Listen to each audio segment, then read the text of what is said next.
Good morning and welcome back to another episode of Around the Indoor Football World, where we cover all the major indoor football leagues such as the IFL, the NAL, the AF1, the AAL, and the TAL. We will also discuss the AIF, which has had some very interesting news come out as of recently. But today we're going to do something slightly different.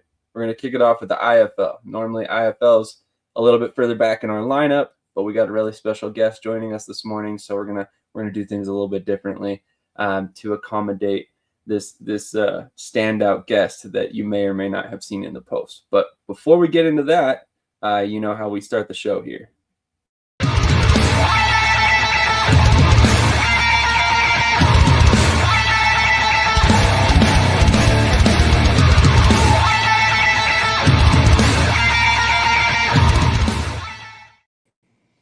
All right, we are very excited to be joined by Caleb Ramsauer. Did I say that correctly? It's Ramsir.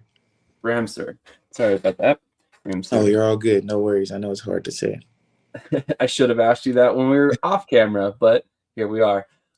So anyway, I wanted to first of all thank you for your time this morning. As I spoke to you a little bit ago, you and I kind of connected a little bit before the season.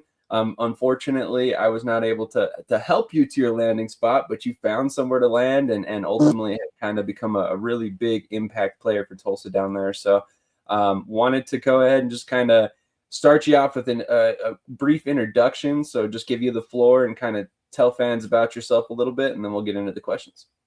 Okay, most definitely. My name is Caleb Ramsir, former Nevada running back. Played last year. This last season that just ended in the collegiate level, Division I FBS. I had 941 all-purpose yards and 8 touchdowns. Ultimately, somehow didn't even get an honorable mention in the Mountain West, which I think I was even snubbed for second team.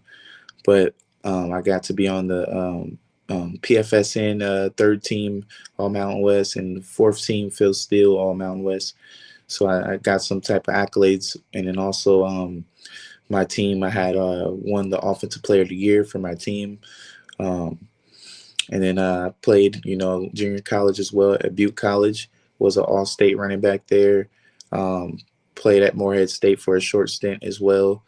And then finished out my career at the University of Nevada, which I'm super proud of. And that's a little bit about my collegiate career. I've been playing football since I was 5 years old.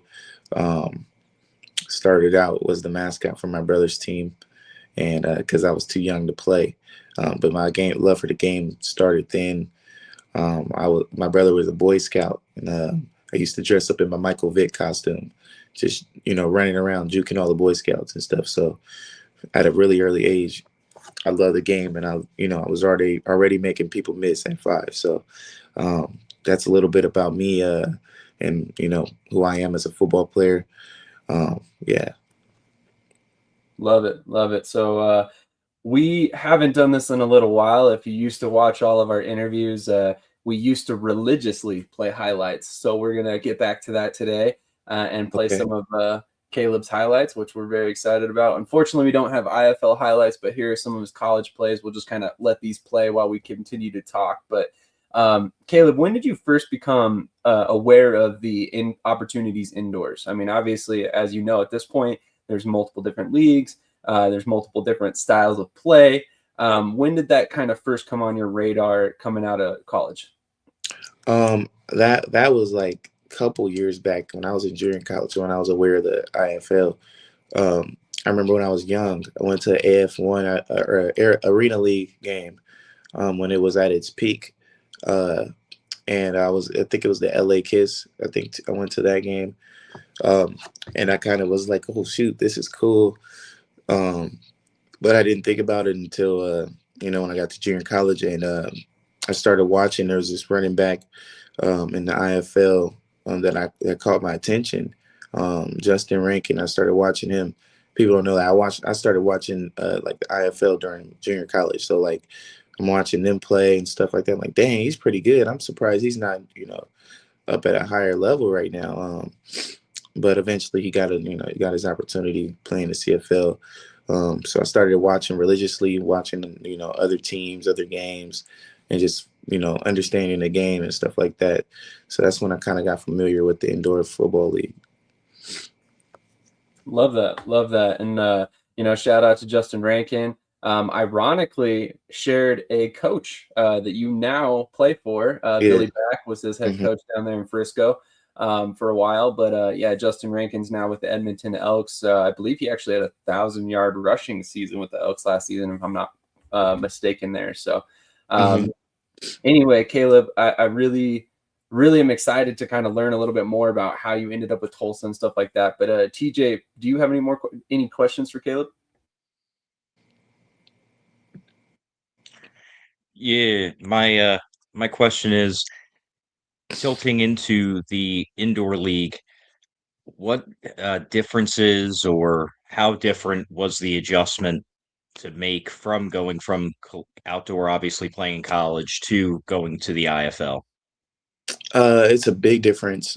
So like my last season of college, I had a huge injury that I played through. So it was kind of like halted me from being my best self on the field. I had an osteitis pubis, which is like a groin injury before. Like I had it right before our first game against Penn State. So I'm over here trying to scramble, find out how to get a steroid shot to ease the pain because this is my senior year. I'm trying to make it to the NFL and. So, things were a little bit slower for me on the field last year. But the biggest difference is this field is a lot smaller. You can't, do everything you want to do like you would on an outdoor field. But essentially, for me, like I feel like I'm already a downhill runner, so this game is like pretty good, set up for my running style.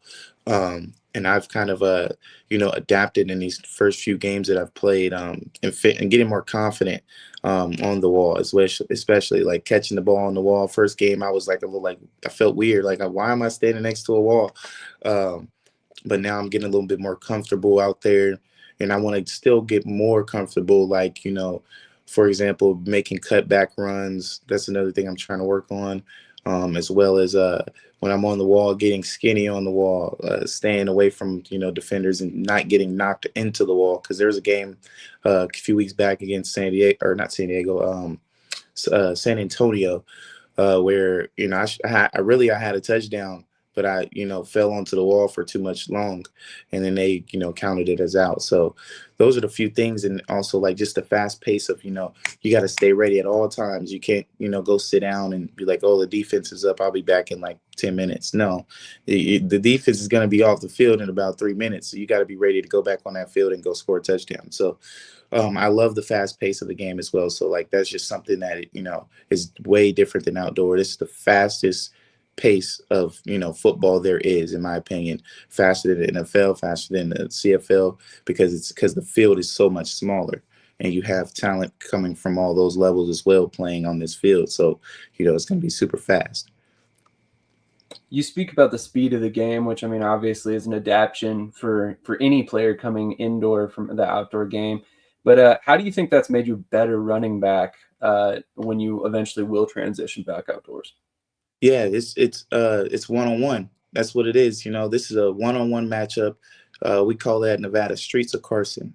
This is one of the drills we used to do last season, where we got three guys on defense, three guys on offense. You're running from the side of the where the bags are, and you guys meet in the street. And you got to break a tackle, make someone miss, make a cut. That's how I describe this style of game. Like you're one on one. This shows who you are as a player in the highest level. Like it shows like because now you don't have help from others as much. You got to make a play, and it's you versus. There's going to be somebody that's unblocked, and you have to make them miss. So I think that's the biggest thing. With the change of pace and how much this game differs from everything else. Fair point. TJ, any more questions?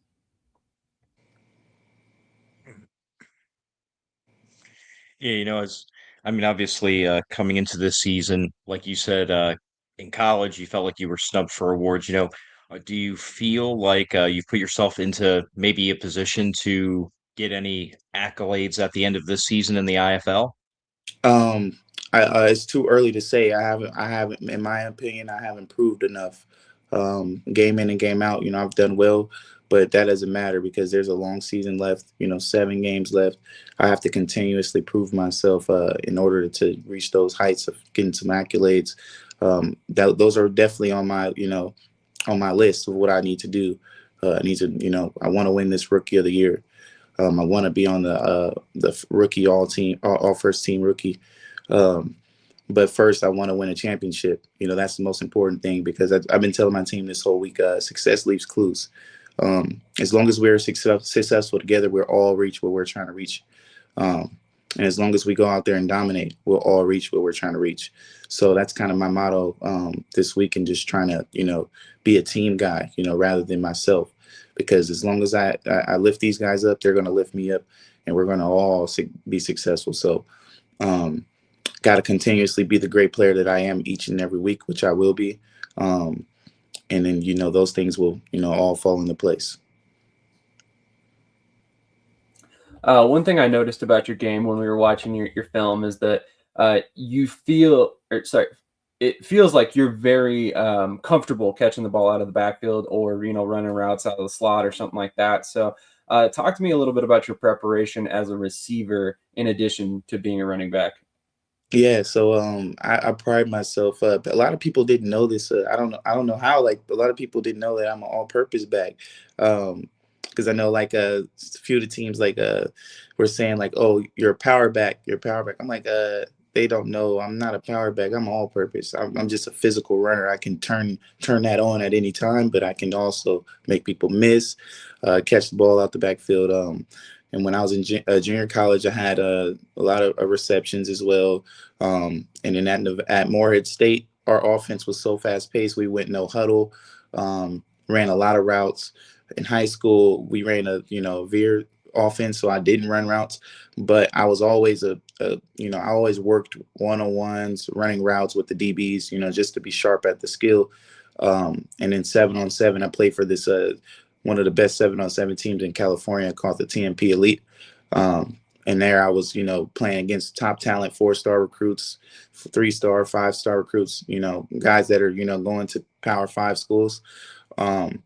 And I worked, those skills 1-on-1. And actually, I was playing a little DB back then too. So just being able to play, out there where the smaller guys are, the receivers and the DBs, and learn, how to run routes, catch the ball, how to defend routes as well, taught me how to run my routes. So essentially, I've always had that skill since I was young. As a freshman as well, I played receiver. So, that's something that I've always had. My brothers will tell you as well. Like I always used to tell them, come outside, let's go play catch. Let's go play catch. That's all I always used to want to do as a kid.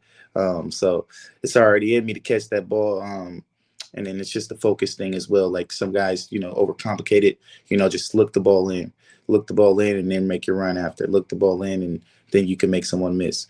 So I think that's, why I'm so comfortable catching it out the backfield. So I wanted to kind of give you another little second part of that question as well. You've also, served as a kick returner at times as well. So not only are you a solid pass catcher, you're a great running back, but then you're also adding value in the return game and on special teams. So kind of give us an idea how you also kind of add to your game on top of everything else. How do you mentally prepare to go back there and catch a kick and, run full speed at another man? Right. So essentially, I've kick returned in college as well. I kick returned at Morehead State and at Nevada. JUCO, I didn't kick return because I was specifically in the backfield. But other than that, like how that became a thing. I've in high school, my junior year, I didn't get to play varsity until I was a junior. We had a stack team, almost like half of our starters went Division I. And I was, really trying to get on the field as I was undersized. I really should have been in the class below. I was a little bit young for my class. I should have been in the class of 21 instead of 2020. So 2019, I'm like, I still look like a little kid, and I'm really small. So I'm like, dang, I want to get on the field. Everybody else is playing. I want to get recruited. So like our starting running back at the time was not working hard in practice. Especially in the special teams drill. So I start cutting everybody. I go up front, go return the kicks and stuff. And I'm like, yeah, this might be a chance for me to get on the field, go return kicks. And then our coach, which was our track coach as well, he ended up letting me go back there and kick return. Um, and I had a really big explosive kick return against a team in the playoffs. So that's kind of how it started. And then my senior year, I didn't do it because I had other duties at running back, and that was all they wanted me to do. And then when I got to Morehead State, I told myself I wanted to be more versatile again and show people that I'm not just a one-trick pony, that I'm not just a running back, that I'm just a football player. So I went out there on kickoff, punt return, which is what I was returning at punts, and I was also kick returning, which I think I was averaging like 30 return yard or 30 yards of return, and I think it's pretty good. When I only played four games there. So, but yeah, I was averaging that. And then at Nevada, my senior year, I got to return again against Penn State. I had a big return against them. And then, well, I wouldn't say big, solid return. And then I kind of just helped out after that because I was the main running back. So, that's just a part of my skill set, just being a football player, returning kicks, catching the ball. That's just all of me. I love that term, football player. A lot of guys forget that there's more than just one aspect to the game. So, Right. TJ, our resident special teams coordinator, do you have any more questions for Caleb here? Yeah, I have an interesting one. It's purely opinion based. So far in your time, although it hasn't been a lot in the IFL, but what is one play or maybe one sequence of plays that you think really highlight yourself so far this season? That's a good question. I would say uh, the two plays that I've had super explosive runs on. Uh, well, two of the three have been, out of the high motion, which I feel. I'm gonna be honest. I don't feel comfortable when I'm in high motion. I'm like, dang, this feels a little weird running the ball from this, far back. But some reason I'm making plays out of it. Um, sorry. Yeah, so for some reason I'm making plays out of that high motion.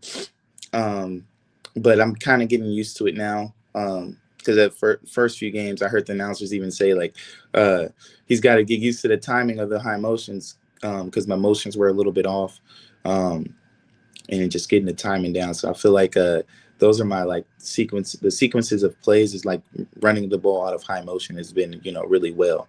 So I would say that's what's kind of defining the play a little bit. Love it. Love it. Well, Caleb, we don't want to take up too much of your time. We know you have a game tonight that you need to prepare for. So I wanted to give you the floor one last time before you get out of here to say anything to fans, friends, family, anybody you want to kind of shout out or say a few words to. Yeah, I just want to say thank you for everybody for tuning in and watching my interview. I know some of you probably are getting to know who I am just now, rookie running back in Tulsa. But I just want you guys to know, keep watching. I'm going to keep putting on the show for everybody. And also, just me putting on the show is a reminder to everyone in even the higher leagues, CFL, NFL. I don't understand why they passed on me. So I'm going to remind them every week, that I'm the player that, you need in a positive way, though, just trying to, showcase my abilities and my team, showcase my team and win games here. That's what I want to do, win a championship here in Tulsa. And Tulsa fans out there, keep supporting us Oilers. We're going to, continue to work hard and do what we got to do to make you guys proud. You guys support us every week and you guys show up big to the game. So what we got to do is win games for you guys. So I want to shout out my family, my mom, my brothers, my sister, and also my two children. I have two kids, Maya and Shalia, and then their mom, Bella.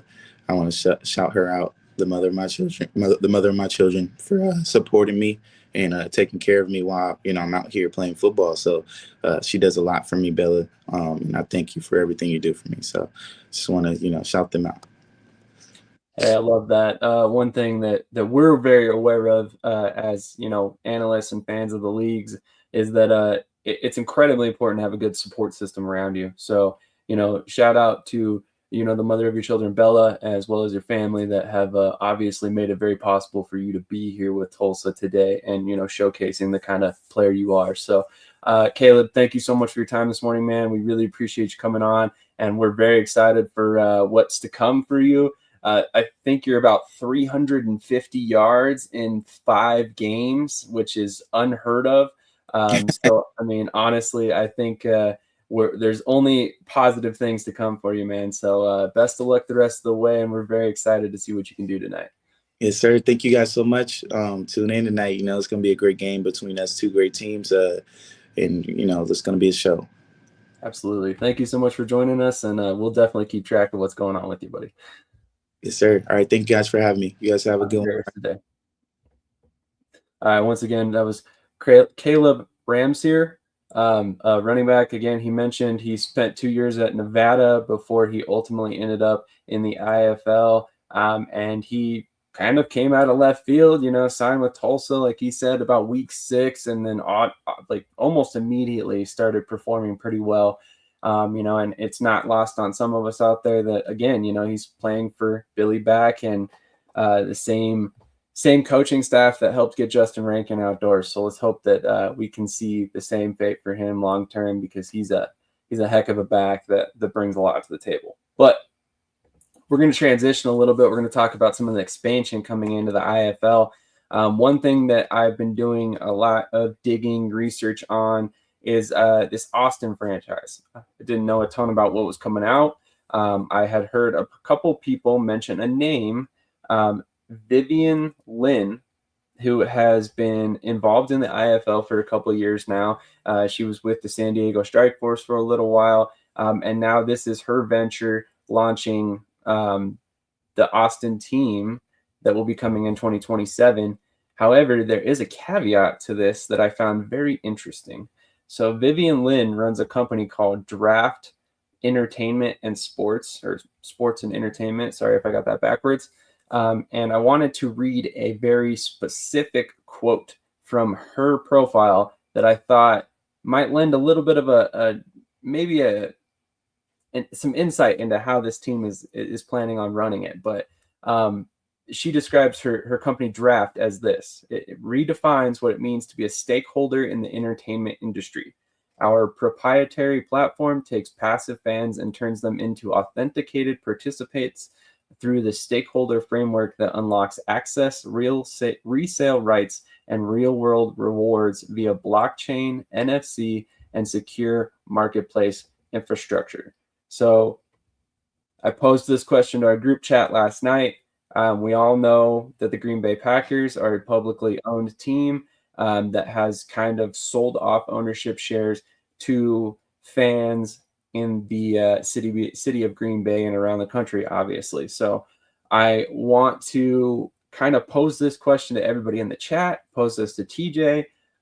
Could you see a formula where fans can buy into an IFL team working at this level? So that's kind of the first question I'm going to give to you there, TJ. Well, I mean, technically, it wouldn't be the first time it's been done, right?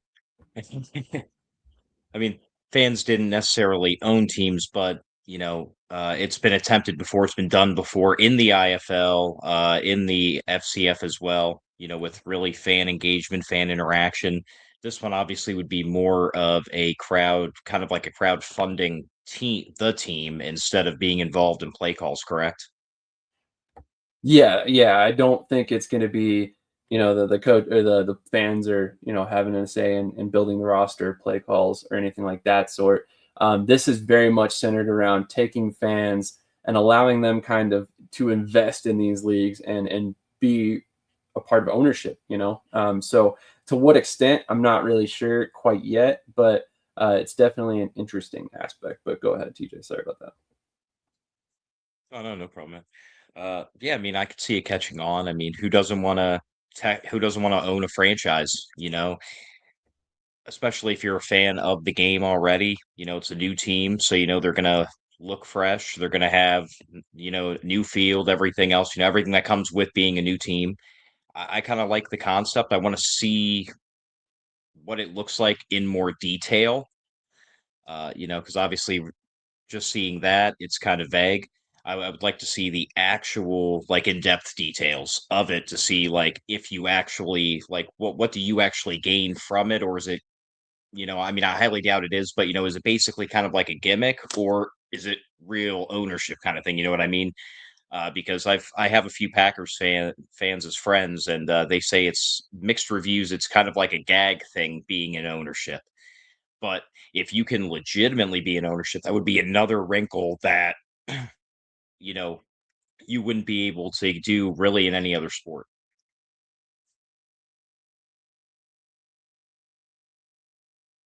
Agreed. And obviously Adrian tuning in here, pretty cool as long as they have a concrete foundation for investing and it doesn't dip below a certain threshold and jeopardize the team. Sounds cool though.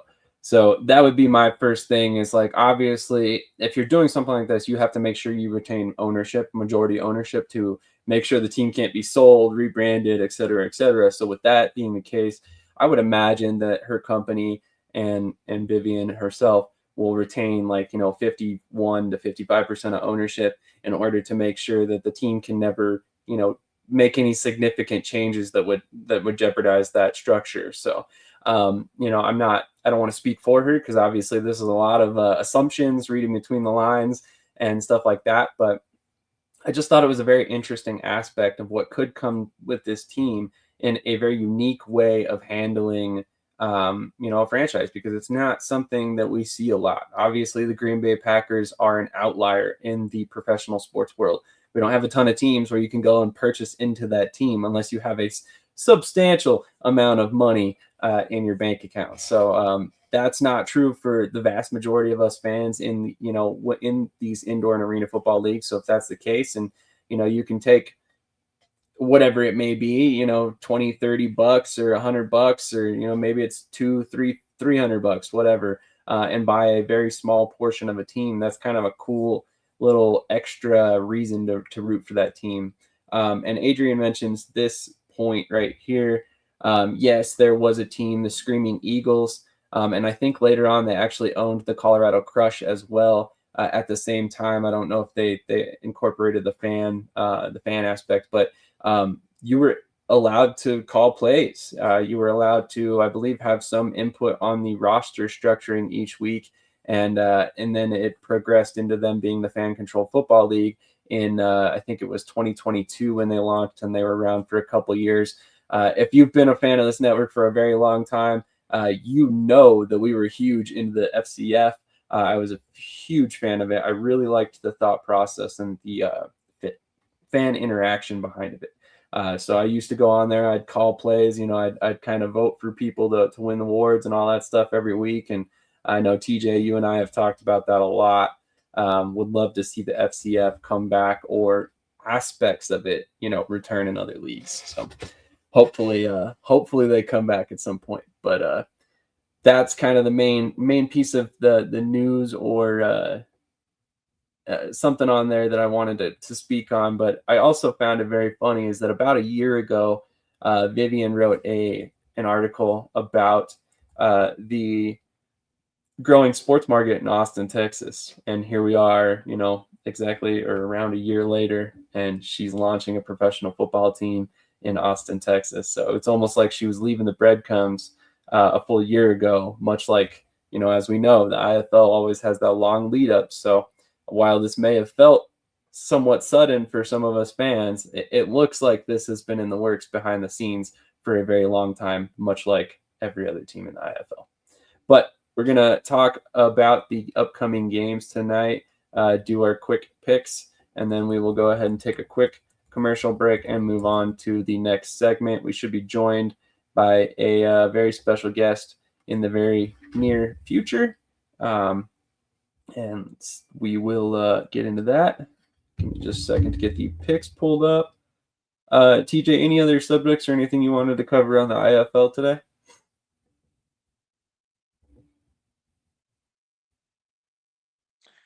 Not that I can think of. All right. Well, how about this then? I don't want to put you on the spot. We have something that's going to be coming out today that we've been teasing for for quite a while. In fact, here, let me just go ahead and play this quick little spiel, and then I'll give you a chance to talk on it.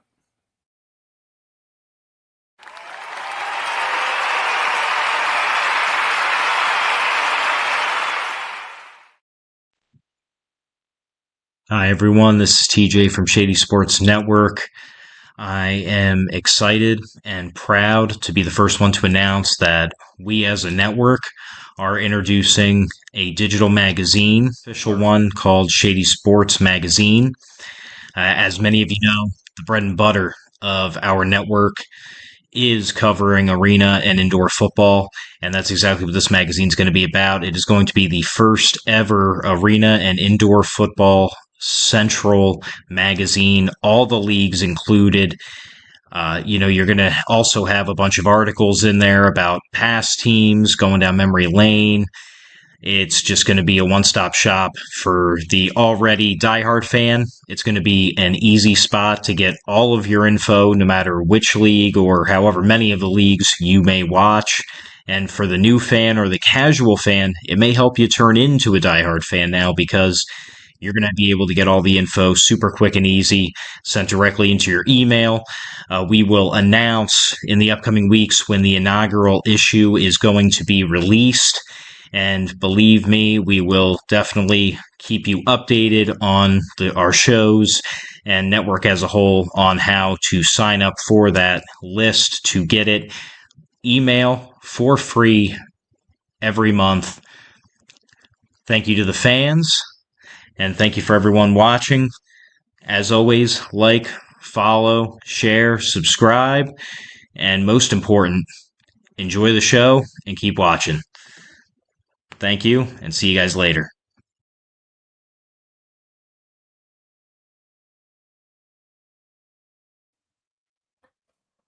So I wanted to throw this out there before we launch, which will be coming later on today, hopefully. We've had some issues with the mailing list sign up. So if you have had issues trying to sign up for the mailing list on the website, do me a favor, drop your email address in the comments, or DM me directly, or DM the Shady Sports Network page. We'll make sure we get you on there. But TJ, I'll give you a chance to speak on the magazine coming out. Well, first off, man, it has been an incredible journey the last probably a couple months. From really, I mean, we've really been on and off talking about this concept for probably like a year now, maybe even longer. Finally kind of drawing out an outline and then reaching out and actually having a lot of guys from the network want to get in on it. I was not expecting that, because it is a big ordeal to take on, and me and Sam talked about that beforehand. He was warning me. He was like, "Don't be beside yourself if no one really wants to jump on it." But not only do we have people get in on it, they've been great this whole process. Literally, I had a feeling it was going to be great the second we started the magazine chat, and I asked the most nerve-wracking question of which league does everyone want to cover, because I was expecting a fight, and just like it just happened naturally, where everybody just picked a different league to focus on. So not only are you getting information on these leagues, but excuse me, but you're also getting people who picked the specific leagues they're talking about. So their focus, their favorite leagues. So you're getting the best out of everybody involved. I'm almost afraid to, Sam, can you list the name, because I butcher last names, but I do want to give shout outs to everyone involved in the magazine. Yeah, absolutely. So we've got Cody Bryant. You guys see him on this show every Saturday. We would be doing everybody here a disservice if he did not cover the IFL. If you haven't watched his breakdowns on his channel, In the Alley, I strongly recommend it. I will preach that guy's knowledge and intelligence to anybody who will listen, as far as I'm concerned. So he did the IFL section, so it's very well done. So definitely look out for that. TJ and I kind of broke up the AF1 section.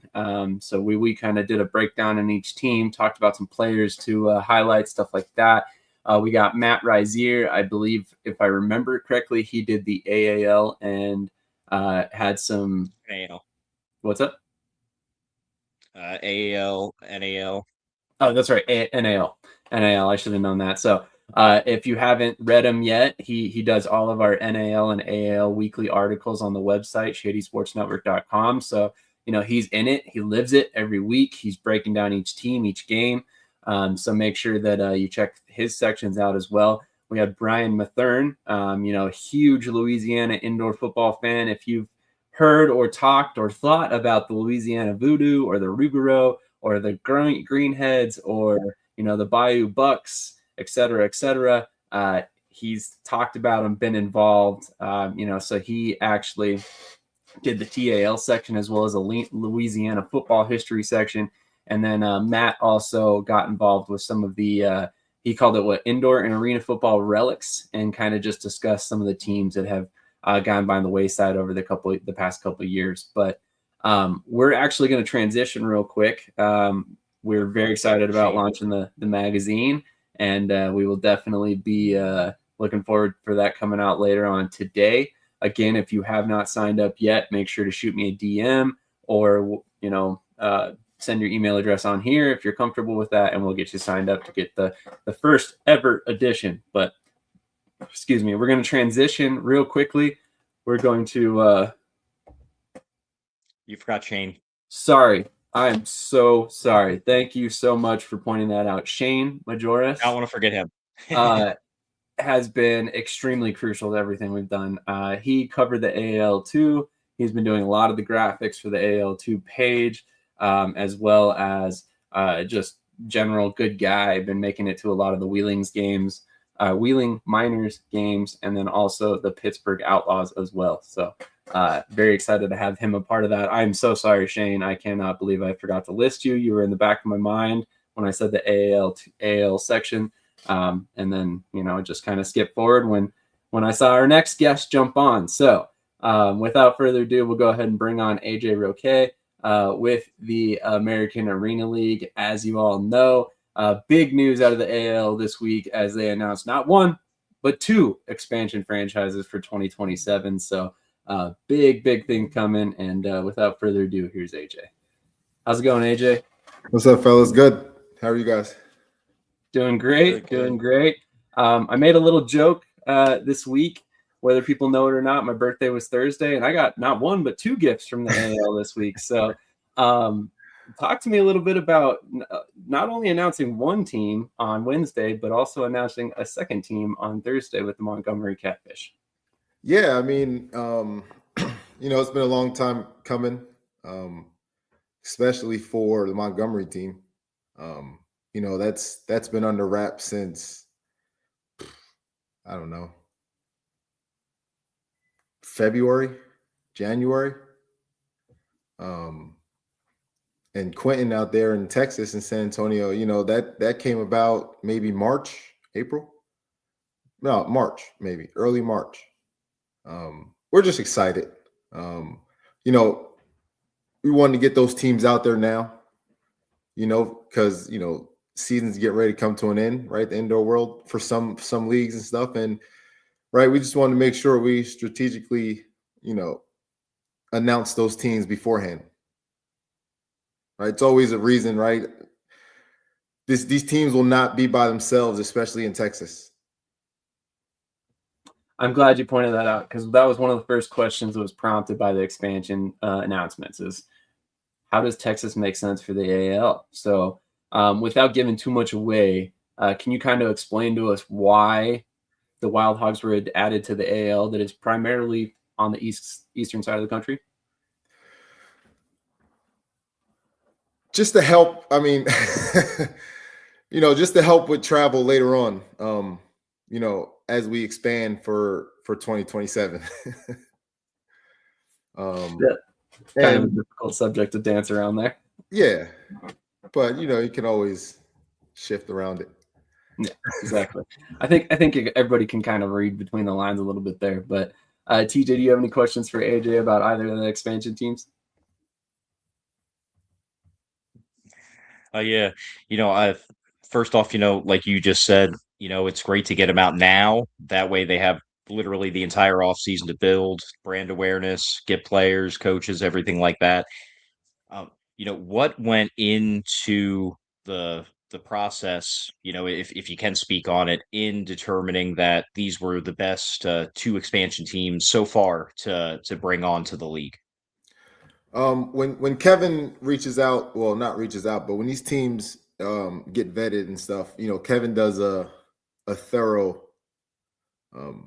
investigation, right, on these teams and what they present, right, and what they give them.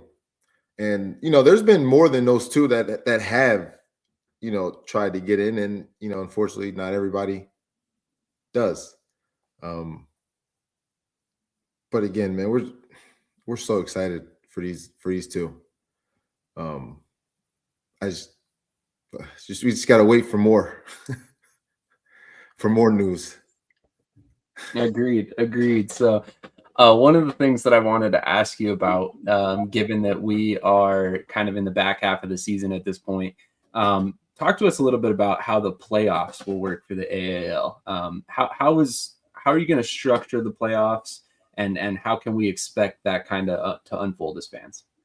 Yeah, all teams will go to playoffs, all four. It's basically how it's going to play out is Wheeling, Jersey, and Columbus, Mississippi.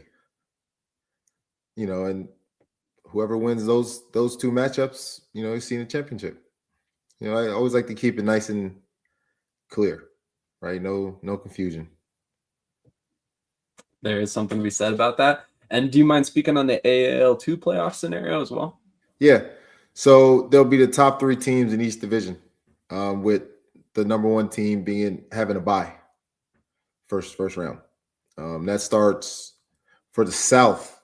First round of playoffs start on June 20th. And then the East and the North, they start the 13th. And the reason why they start the 13th is they both have to play, 2 games in their respective divisions. And then the winner out of those 2 divisions will play each other to go to the championship. Makes sense. And then that would be June 27th. So then, after June 27th, both, we'll see who's in the playoffs, both teams. In championship. Very nice. So South. TJ, do you have any other questions? Oh yeah, speaking on the AAL2, have there been, just out of curiosity, any teams that have inquired about moving up within the AAL2 umbrella that the leagues have created? There has, but I just don't think there will be any from there for next year. At the moment. Yeah, I just wanted to ask because I absolutely love the direct ramp up structure that you guys have. I used to love it back when the AFL and AF2 had it, and now that the AL and AL2 have it again, it's just I just love the structure. It's immediate step up, immediate opportunity, everything like that. I just love it. Yeah, no, I appreciate it. We just we always wanted to give guys an opportunity because guys go to try out the stuff and coaches tell them, "Oh, go get more experience." Well, where are they going to go? Right, and that's where the AAL2 comes in. The perfect example. I love it. So talk to us a little bit. Obviously, we've discussed the expansion for 2027. You've already got 2 teams coming on board. Obviously, you announce 2 teams. Typically, that spurs, action from other teams. Hey, I've got another team coming in my area. Maybe I need to check this league out after all. Stuff like that. Obviously, we're adding 2 teams to the AAL. Have there been any teams that have reached out about joining the AAL2 for 2027 as of yet? There has been, but nothing serious right now. So again, we'll see once this off season hits. As an organization, how is it for you guys to balance that? You have 2 leagues. that are, they're similar but not the same, right? You obviously have two very different structures. How do you go about balancing, trying to add to the AL2 and then add to the AL, but kind of make sense from a bigger perspective? Kevin really oversees the AAL, and I take care of the AAL too. And that's really how we split it down the middle, right? I really have nothing to do with the AAL right now, right? Personally, I stay with the AAL too, and it's just easier that way for us, and it works, right? It's working right now. And as we grow, right, we'll have more people, helping out in both. But you got to start somewhere. Of course. And I wanted to ask, I mean, like, and you don't have to get into this in too much detail if you don't want to, but was that by design? I mean, with Kevin being the AAL commissioner rather than, you serving in both capacities as a head coach and the commissioner in the same league? No, definitely. It's a lot. It's so much. And, that was, on purpose, for us to split and, look over both leagues. Makes sense. Divide and conquer type thing. Exactly. TJ, do you have any other more questions for AJ? Yeah, kind of a question, also an observation. As the AL season's gone on, I personally have noticed when I watch the games, the views are continuously climbing, which means more popularity, more attention on the league. Do you have any plans maybe this offseason to boost that even more going into next season? Yeah, there's some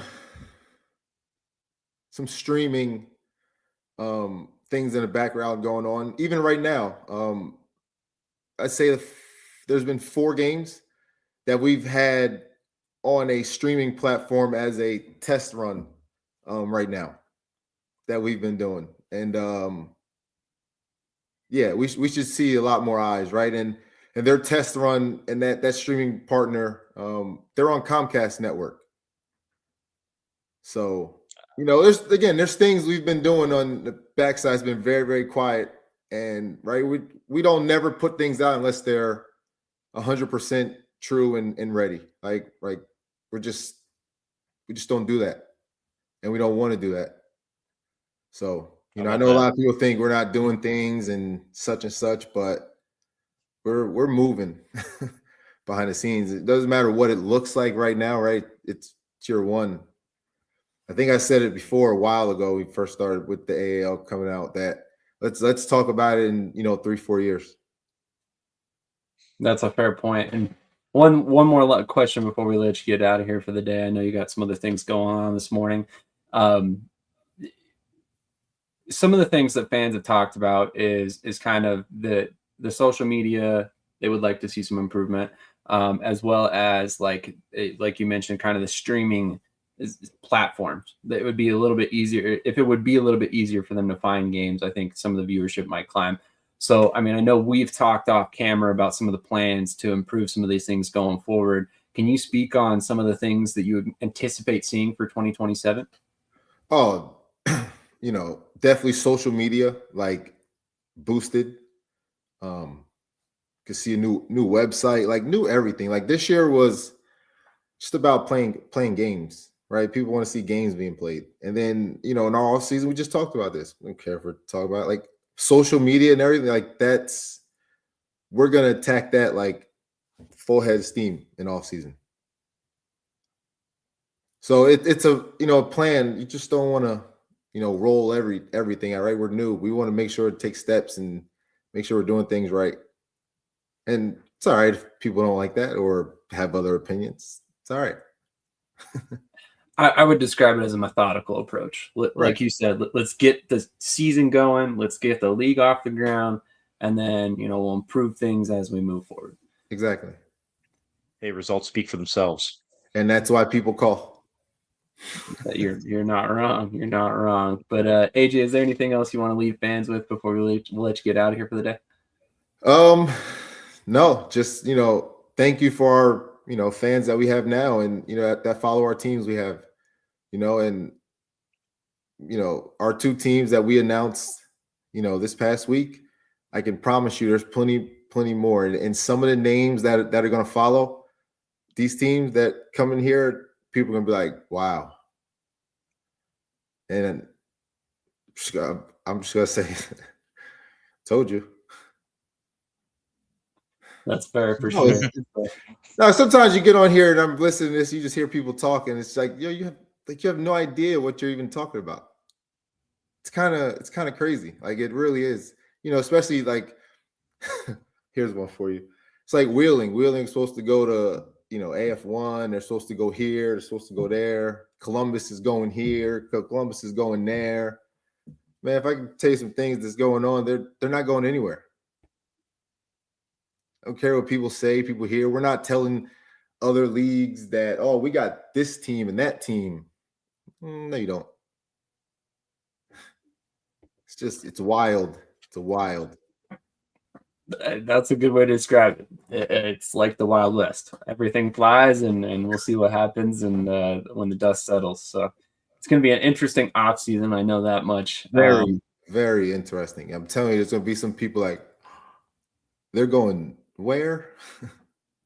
I have no doubt, and I can't wait to, like I said, I can't wait to see the full picture after all the dust settles on all the leagues, because there's going to be a lot of stuff going on this season for sure. But AJ, wanted to thank you so much for your time this morning. Like I said, I know you got some other things coming up here pretty quick, so thank you so much for joining us and talking on this. I mean, obviously, there's a lot going on for the AL right now.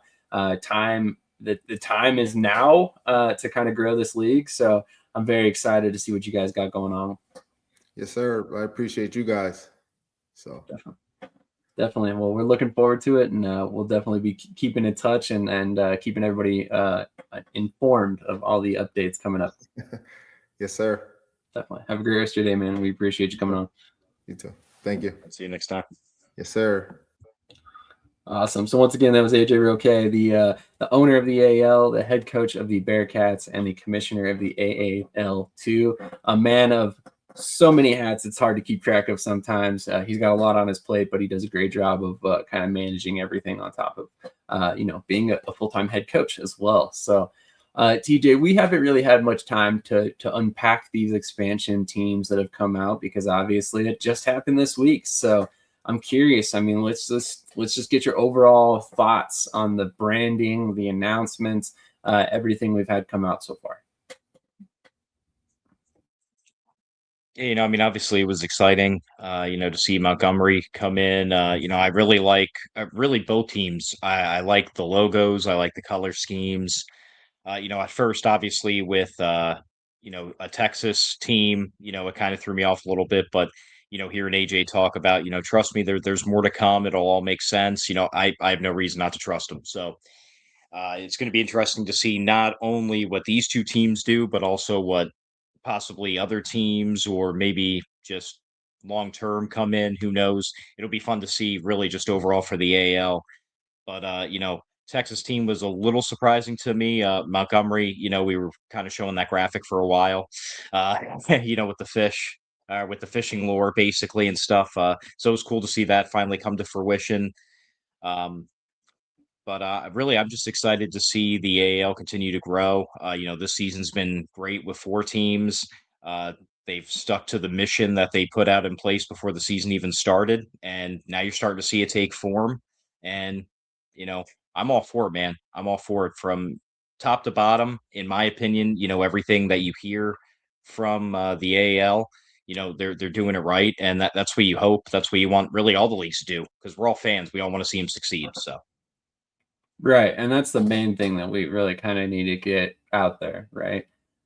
While we do directly work with the AL, as you all know, we have a big hand in some of the social media stuff going on right now. And we are a big part of the people that need to improve a little bit. And I'm sorry, Shane, you're doing a great job. I don't mean that towards you. I mean that towards me. So, we need to kind of improve the messaging and stuff coming out from the league. But as a whole, I believe the AL is doing a great job. There has been some issues with scheduling and stuff, but some of that stuff was out of their control to an extent. We're past that point. The Nailers have lost in the playoffs. The Wheeling Miners should not have any more issues in terms of scheduling the rest of the way. and they should be able to make up some of those games and get back right where they need to be on schedule and ready for the playoffs, as we just spoke about. So great news there as well for the AAL, which obviously we know for a minute there, I think it was like 3 weeks in a row, we had some sort of reschedule for the minors. That's incredibly tough as a professional football team or professional sports team in general. You reschedule an event, people have to completely remake their plans to make it to that game. A lot of people are honestly probably not going to come, especially if you're rescheduling for a weekday, and you take a big hit. A lot of those teams, specifically with indoor football teams, have to issue refunds. And I know for a fact that was one of the situations that Wheeling had to deal with. So, kudos to Chris Duffy there in Wheeling, who was able to make it right for fans. And hopefully going forward, he can get all his games in and finish out the season on a high note, because they've had a really good year. Some of this hockey stuff has overshadowed some of the games they've played, but let's not forget that the season kicked off between Wheeling and Columbus, and Wheeling took Columbus to the wire. So, there could be some really fun games coming up in the near future as we move into the AAL playoffs. But any other thoughts there before we move back on to the next league at hand? All right. So we're gonna do things a little bit differently because of how things popped up with AJ coming on when we did. So we're gonna save all of our picks for one section. We'll run through all of our picks, IFL, NAL, TL, all that stuff all at once. So stay tuned for that. Also, a slight scheduling change. I was just informed that one of our guests, Jair Stevens, is not going to be able to make it on this morning due to a personal matter that has popped up kind of last second. We're going to reschedule that interview for the future to get him on. If you have not followed along, Jair Stevens is defensive lineman with the Southwest Kansas Storm, has been having a great season, but it's been kind of undersold how much of an impact he's had on the Storm. So we wanted to get him on and give him an opportunity to kind of talk about his impact on the team and all that. But instead, since he will not be making it on, we will move on and we will do our NAL playoff preview, because as we all know, the playoffs kick off for the NAL this week. What's that? Playoffs? Don't talk about it. Playoffs? You kidding me? Playoffs? I just hope we can win a game. That's right. The playoffs are here. It's finally time for playoff football, and man, do we have a couple good games coming up. But before we get to that, we'll take a quick commercial break, and why not hear from a word from our sponsor, the Columbus Live.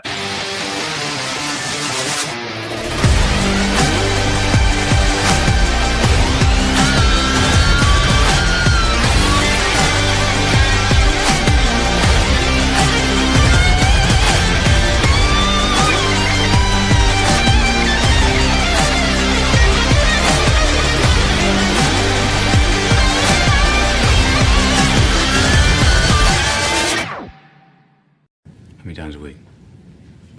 Like three or four times, maybe. I'm gonna pump those numbers up. Those are rookie numbers in this racket.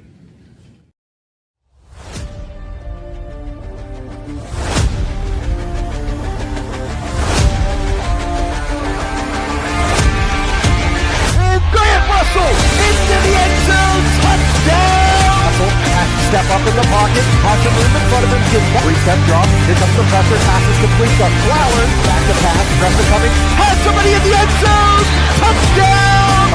Pressure's coming, Russell able to escape, still on his feet, and will be brought down at the, looking, has plenty of time, has Flores at the 15, he's at the 10, and Russell has it on the outside, like I said, he ain't taking a slide, Russell steps up, let's go, Robinson makes the circus catch it.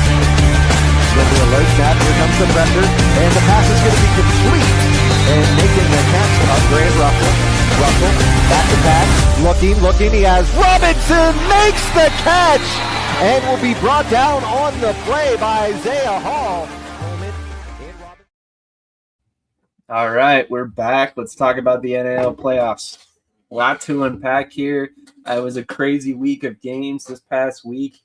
We saw Colorado win a clutch game that ended up giving them a little bit of seeding help there. So definitely excited to see what these games can unravel this weekend. But let me go ahead and pull up the playoff bracket real quick. A better producer than me would have had this already pulled up during the commercial break, but hey, we won't talk about that too much. I'm only a half-assed producer if you haven't paid attention to my tagline from time to time here. So let's get this pulled up though. Definitely going to be a couple good games this weekend between, I believe, Salina and Colorado and Sioux City and Omaha. As if we haven't seen Sioux City and Omaha play enough, they will face each other for the playoffs, which adds a little bit extra spice to this upcoming game. So, TJ, as you can see the playoff bracket right here, boom, we have Southwest Kansas and Pueblo Punishers will be gifted a bye due to their records and how the last couple games unfolded this past weekend. We will have Salina versus Colorado in Salina at the Tony Event Center, and then we will have Sioux City hosting Omaha in another installment of the I-29 rivalry. So I wanted to get your thoughts on both of these games, and feel free to dive into the detail if you would like. Who do you have winning these games, and what playoff matchups are we looking to next week when Southwest Kansas will take on the lowest seeded team and Pueblo will take on the highest seeded team? Man, well, I mean, it's been a long year. It's been a long year if you're a Beef fan, right? You start off 0-5, only to make a lot of changes and flip the script and go 5-0 down the stretch, avoid a losing record, and make the playoffs yet again.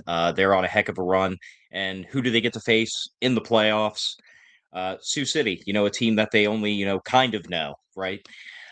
So many big matchups, championships between these two teams over the years. And here's another big game, playoffs. The game they just played a few weeks ago was big for the Beef to keep their playoff hopes alive. They ended up pulling off the last second victory. I think it's going to be a very similar game to the last matchup, and not so much obviously early on in the season where Sioux City kind of had their way with the Beef. It's going to go down to the wire. Obviously, as a Beef fan, I'm going with the Beef. I think the Beef are going to pull the upset off and travel to Southwest Kansas next week.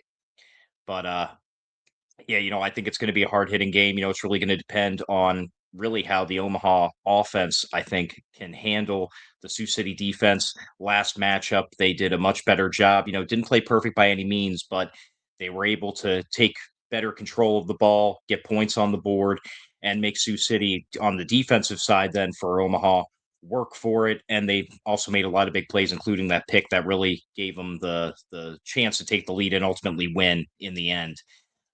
Colorado and Salina, man, you have two teams to me that are very similar.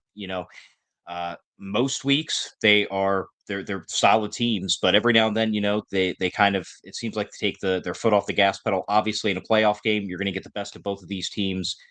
I think this one is going to be close throughout, but I just can't help but feel like Salina, in the end, they're gonna figure out a way to either pull away in terms of make it too big of a score, double-digit points late in the fourth quarter to hold on to the win, and then they'll go to Pueblo next there for the semifinal game.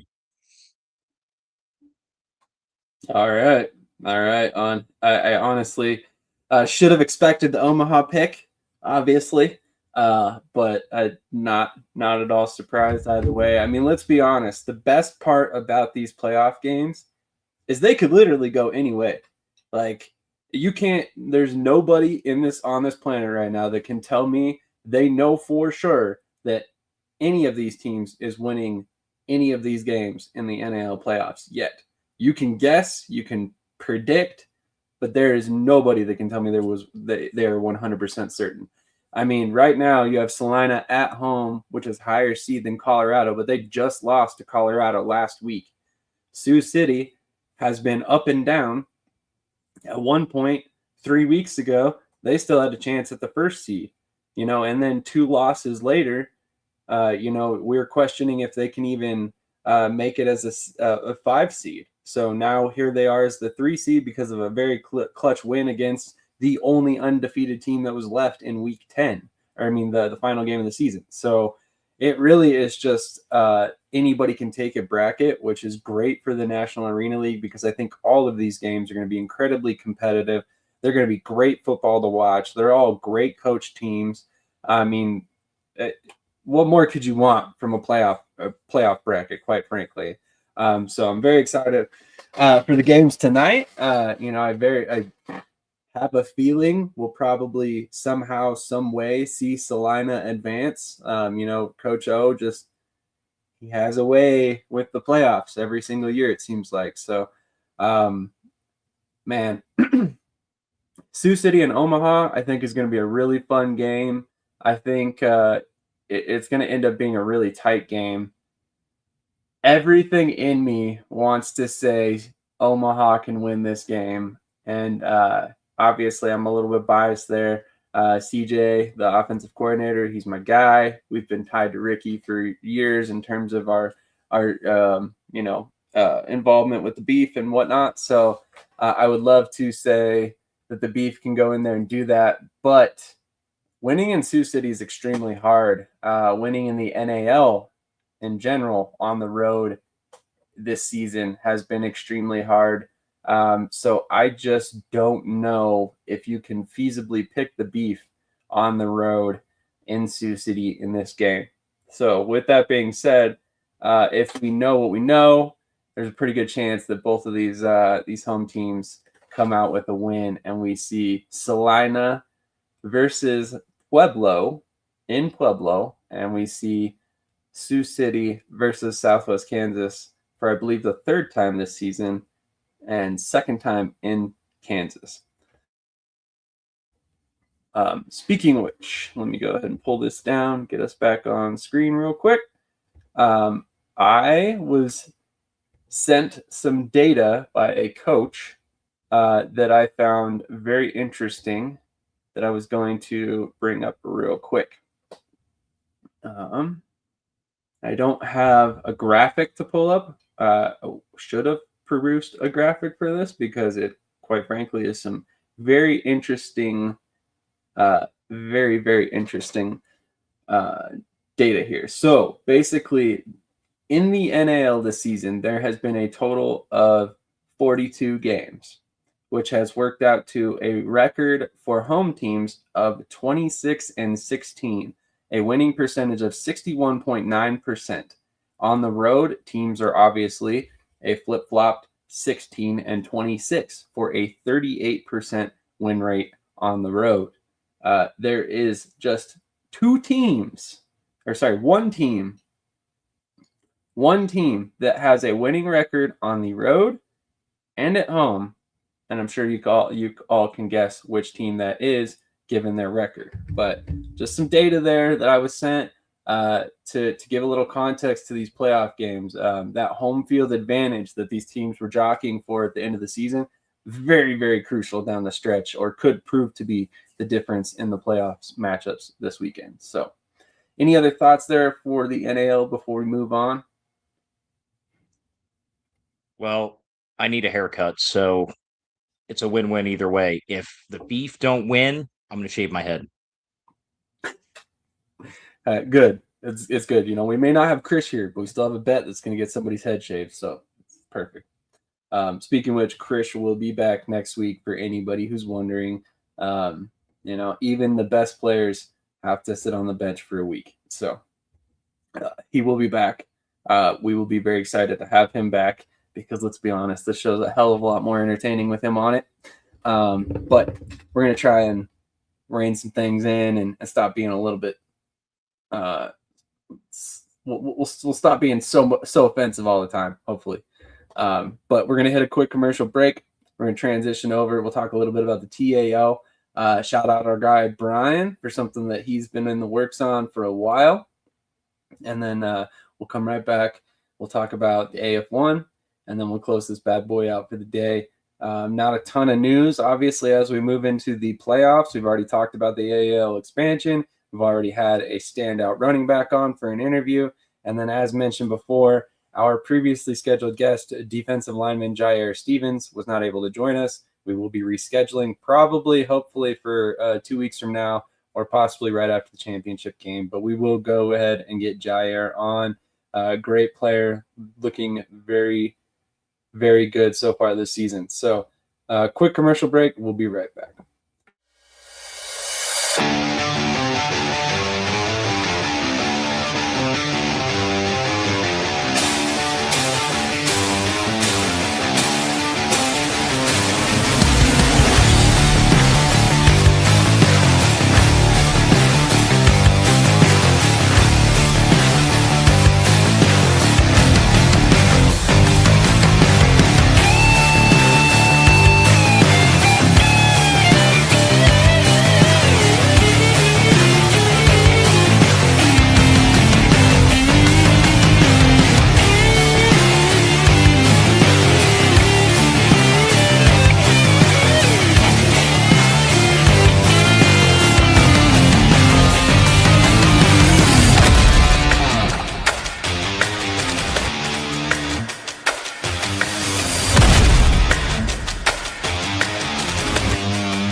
Hi, everyone. This is TJ from Shady Sports Network.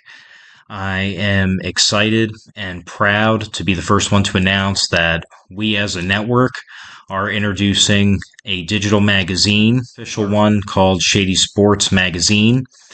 As many of you know, the bread and butter of our network is covering arena and indoor football, and that's exactly what this magazine is going to be about. It is going to be the first ever arena and indoor football central magazine, all the leagues included. You're going to also have a bunch of articles in there about past teams going down memory lane. It's just going to be a one-stop shop for the already diehard fan. It's going to be an easy spot to get all of your info, no matter which league or however many of the leagues you may watch. And for the new fan or the casual fan, it may help you turn into a diehard fan now, because you're going to be able to get all the info super quick and easy, sent directly into your email. We will announce in the upcoming weeks when the inaugural issue is going to be released. And believe me, we will definitely keep you updated on our shows and network as a whole on how to sign up for that list to get it. Email for free every month. Thank you to the fans, and thank you for everyone watching. As always, like, follow, share, subscribe, and most important, enjoy the show and keep watching. Thank you, and see you guys later. How many times a week? Like three, four times maybe. I gotta pump those numbers up. Those are rookie numbers in this racket. That's right. If you haven't done so already, make sure you share this stream with an indoor football fan in your life. And, if you don't have any friends that like indoor football, share it with a couple of your enemies. That's okay. We'll entertain them too. That's what we're here for. So with that in mind, we are going to transition over to the Arena League, TAL as it's known. And we wanted to shout out our guy, Brian. Look, Brian Mathern is probably the most dedicated indoor football fan in the state of Louisiana.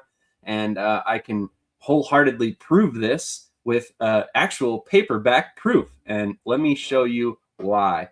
Because this is what we're shouting out for our guy Brian this morning. The 2026 Monroe Greenheads Media Guide that can be picked up right here on Amazon for the low price in paperback form of $5.67.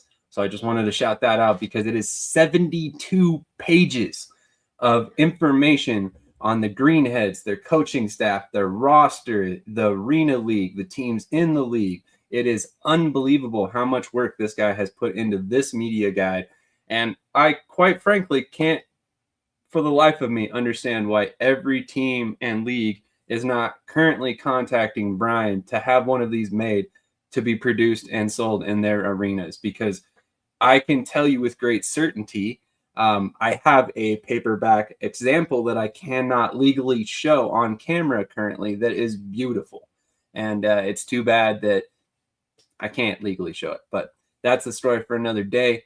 Unfortunately, Brian was not able to produce the one that he had already previously made, but this one is out there. You can pick it up today. As you can tell, it is on Amazon right now. I'm going to drop the link in the chat for anybody who out there who may want to pick up a copy. Again, it's $6.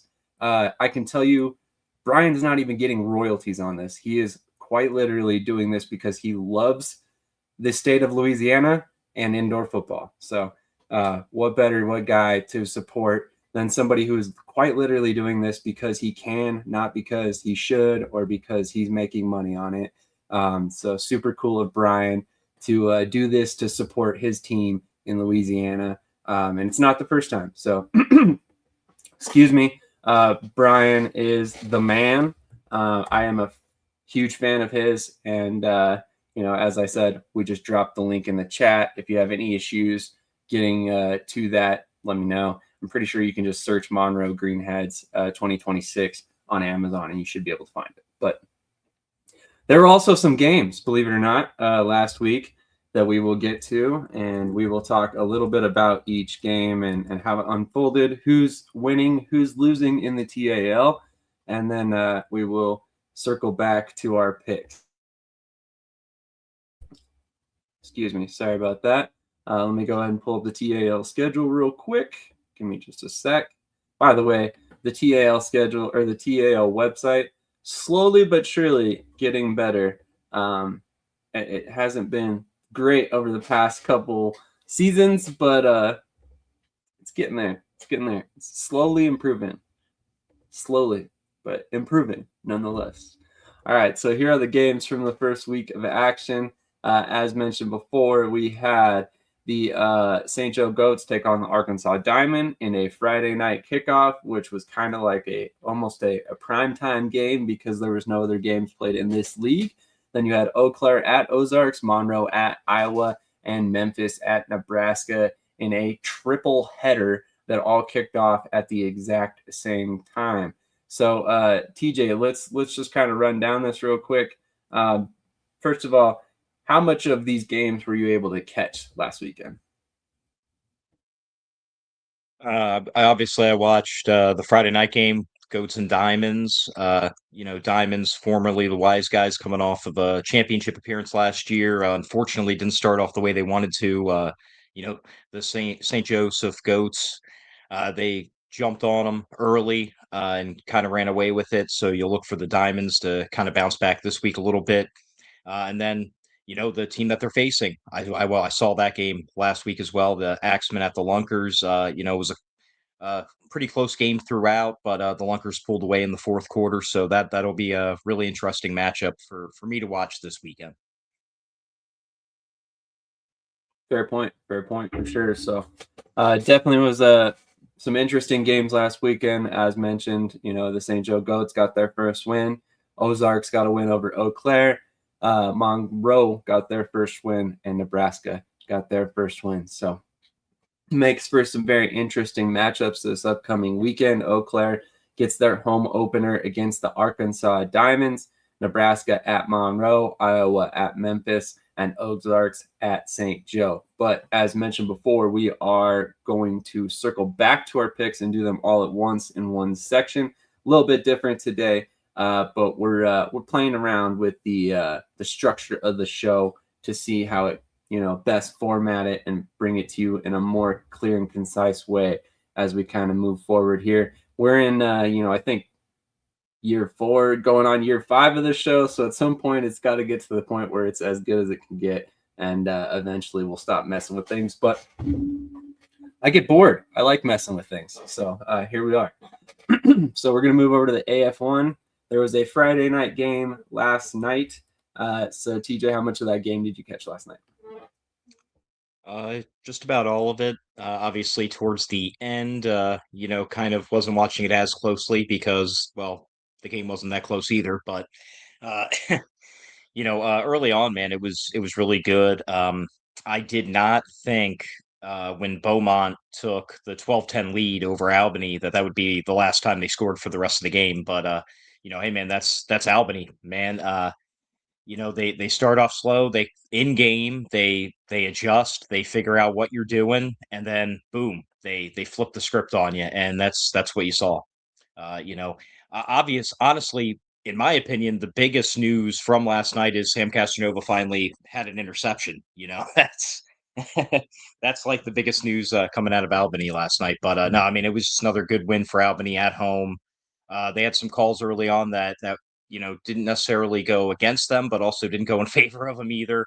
But they were able to overcome it, and as usual, turned it into a lopsided affair. And Kolka got to come in towards the end of the game, I believe, and kind of play because he started the first couple games of the season while Sam Casanova was up in the UFL. So just all around another great performance by the Firebirds. Agreed. And honestly, the further we go, it literally just gets to the point where it's just comical now. Like, who's actually going to be able to beat Albany? They haven't lost in basically 2 seasons now. Will anybody be able to beat them? And it's not, I don't mean to laugh about it, because obviously you like to see competitive games, but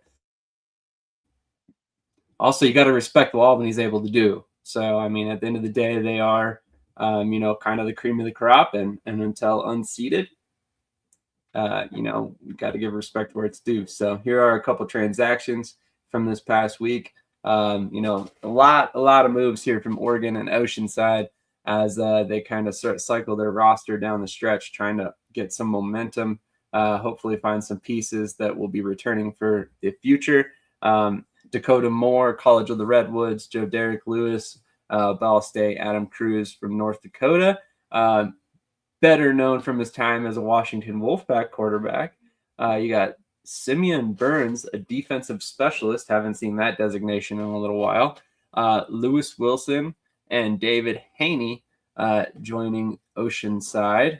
Oregon also released Rajon Williams, and Kentucky has placed a lot of players on recallable reassignment this year. Oceanside also loses Joseph Gordon, a defensive lineman, to IR. Any thoughts about any of these moves before we check out the other couple days this week? Yeah, it's like you said with Oregon specifically, in my opinion, and Oceanside too as well. It's really the players that they're picking up, the new guys that they're bringing in. Are they necessarily playing for?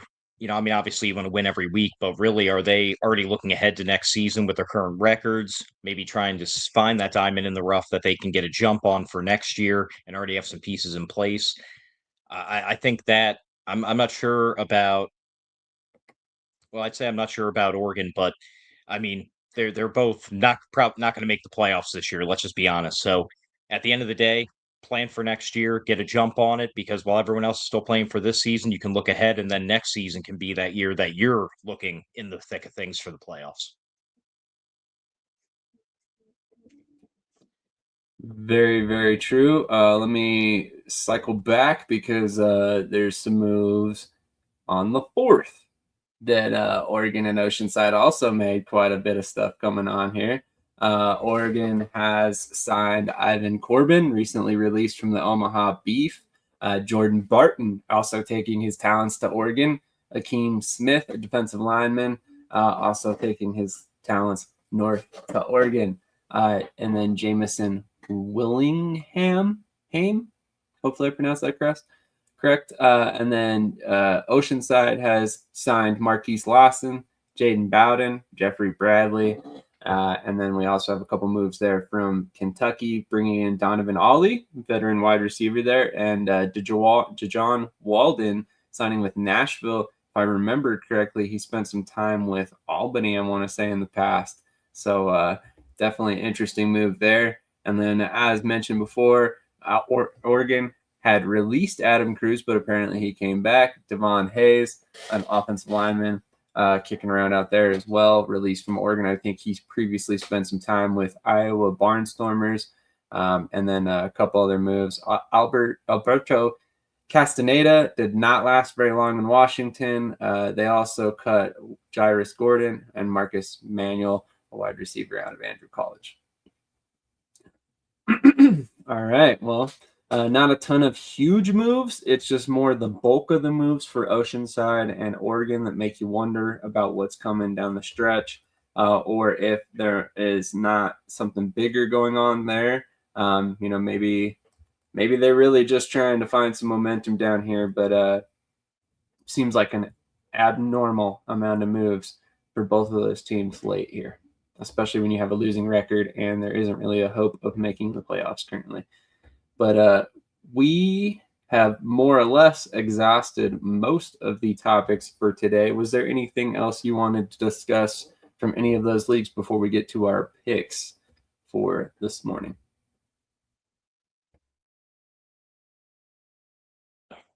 I don't think so. Awesome. We're moving and grooving today. 2 people, and we're getting through a show in 2 hours. Might not happen otherwise. So enjoy it while it lasts, people, because this is probably not going to happen next weekend. Just saying. So we will. Picks, you never know. That's true. That's true. Still have like half an hour though. I mean, I guess you could get pretty in depth with your picks. But all right, I'll give you the pick. Which league would you want to start with this week? Ooh.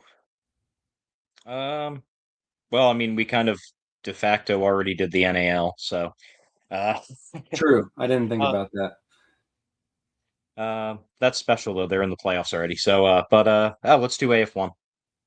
Sounds good. So AF1 it is. Look at this. I'm even prepared.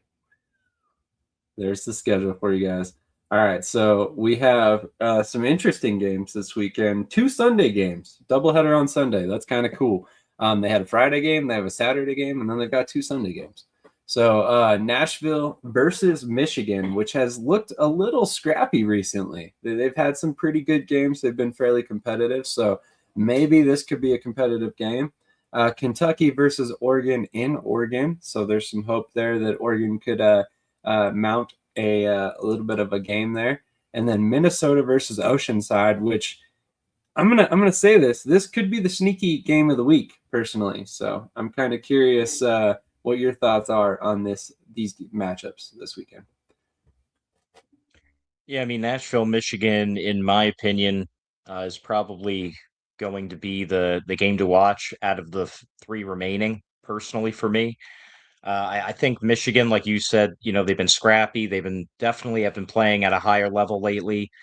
But I just think Nashville is able to hold them off. I think it's a closer game than some people may give them credit for. I think Michigan's going to stick with them. They're going to give Nashville some fits, but I ultimately I do think the Cats win it. Both Kentucky and Minnesota. I mean, we just spoke on these 2 teams dropping guys, getting new guys because they're just trying to basically look ahead for next season already. Kentucky, after getting smacked by Minnesota last week, I look for them to take out some frustration on Oregon and Minnesota. Again, if they can play like they did last week against Kentucky, I hate to say it, but Oceanside may be ready to call it by halftime. Man, that's a strong prediction, but Minnesota did look good the past couple weeks. Triple McGee says 20 straight wins for Albany, officially the record. Yeah, and just imagine that if they had won 1 game against the Billing Outlaws in 2024, they would literally be undefeated for 3 full seasons. That's nuts, the kind of success that they have in Albany. It's literally unprecedented, as you just mentioned, but man, I think I'm going to pick Nashville versus Michigan in Michigan. I think that's a fairly easy pick, although I do expect Michigan to keep this a really good game. Don't sleep on that Leota offense out there. Occasionally, they can definitely surprise some teams. Nashville's got a really good defense, though, so if they can get any sort of pressure on Malik Henry there, this could turn ugly pretty quick. Kentucky Barrels heading into Oregon. I'm sorry, Chuck. Give me Kentucky, and probably won't be very close if I'm being honest. It would not surprise me to see the deficit by 3 scores or more. And again, that's no That's no disrespect intended toward Oregon. Kentucky's a very, very good team, very well coached, and resource-wise, I think it's not even close. But it'll be interesting to see how this game unfolds. Minnesota going into Oceanside. I am probably going to pick Oceanside, and I know that's probably a hot take. I really like what Rudy Johnson and Jovan Tucker have developed out there in terms of their chemistry. It seems like he's playing, Tucker in particular has played really, really well as of late. And Rudy Johnson is one of the better passers in the league, as well as one of the better run threats at quarterback in the league. If Oceanside, as Triple McGee said, can improve their defense a little bit, get some stops in this game, I think they could sneak out a win at home against Minnesota, which would honestly be just a huge, huge boon for the league in general to show a little bit more parity, because that's one of the things that has stuck out this year in the AF1 is the overall lack thereof when it comes to parity. And I don't mean this, again, as a disrespect. I mean, I don't care what league you put Albany, Nashville, and Kentucky in. They're probably going to be the cream of the crop. Minnesota, very good team, back-to-back championship winner in the TAL. They're 4-2 in the AF1. That should come as no surprise to anybody.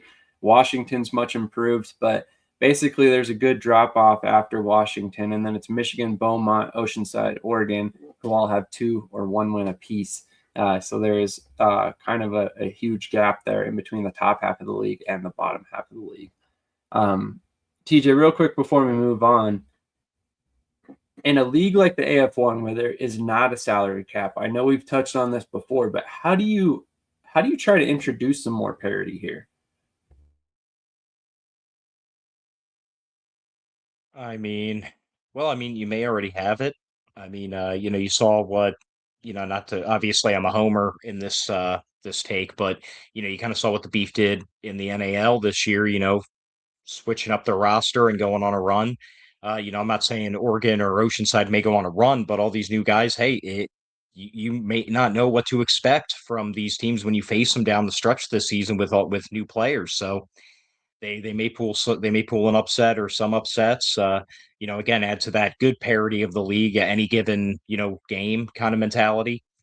But yeah, other than that, I mean,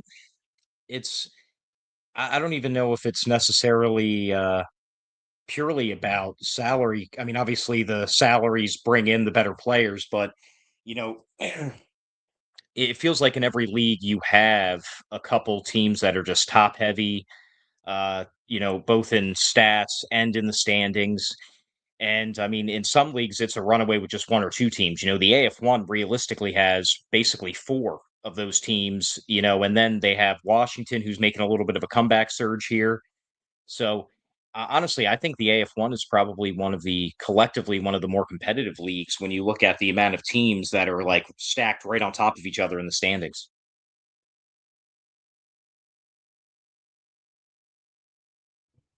I guess I didn't really look at it that way. And I guess when you really think about it, Albany's kind of the only team that's running away with it. And I didn't really think about it that at first, but that's a good point that they really do. I guess in the, from 2 down, there's quite a bit of parity, I guess, at that point. I really hadn't looked at it that way. So that's a good point. Thank you, TJ, for giving me a new perspective. So we'll move on to picking this week's AAL games. We have the Wheeling Miners at home taking on, hold on just a sec. Actually, scratch that. We'll move on to the TAL. Let me pull up the AAL games. Here are the TAL Week 2 games. So who do you have in Week 2 for the TAL?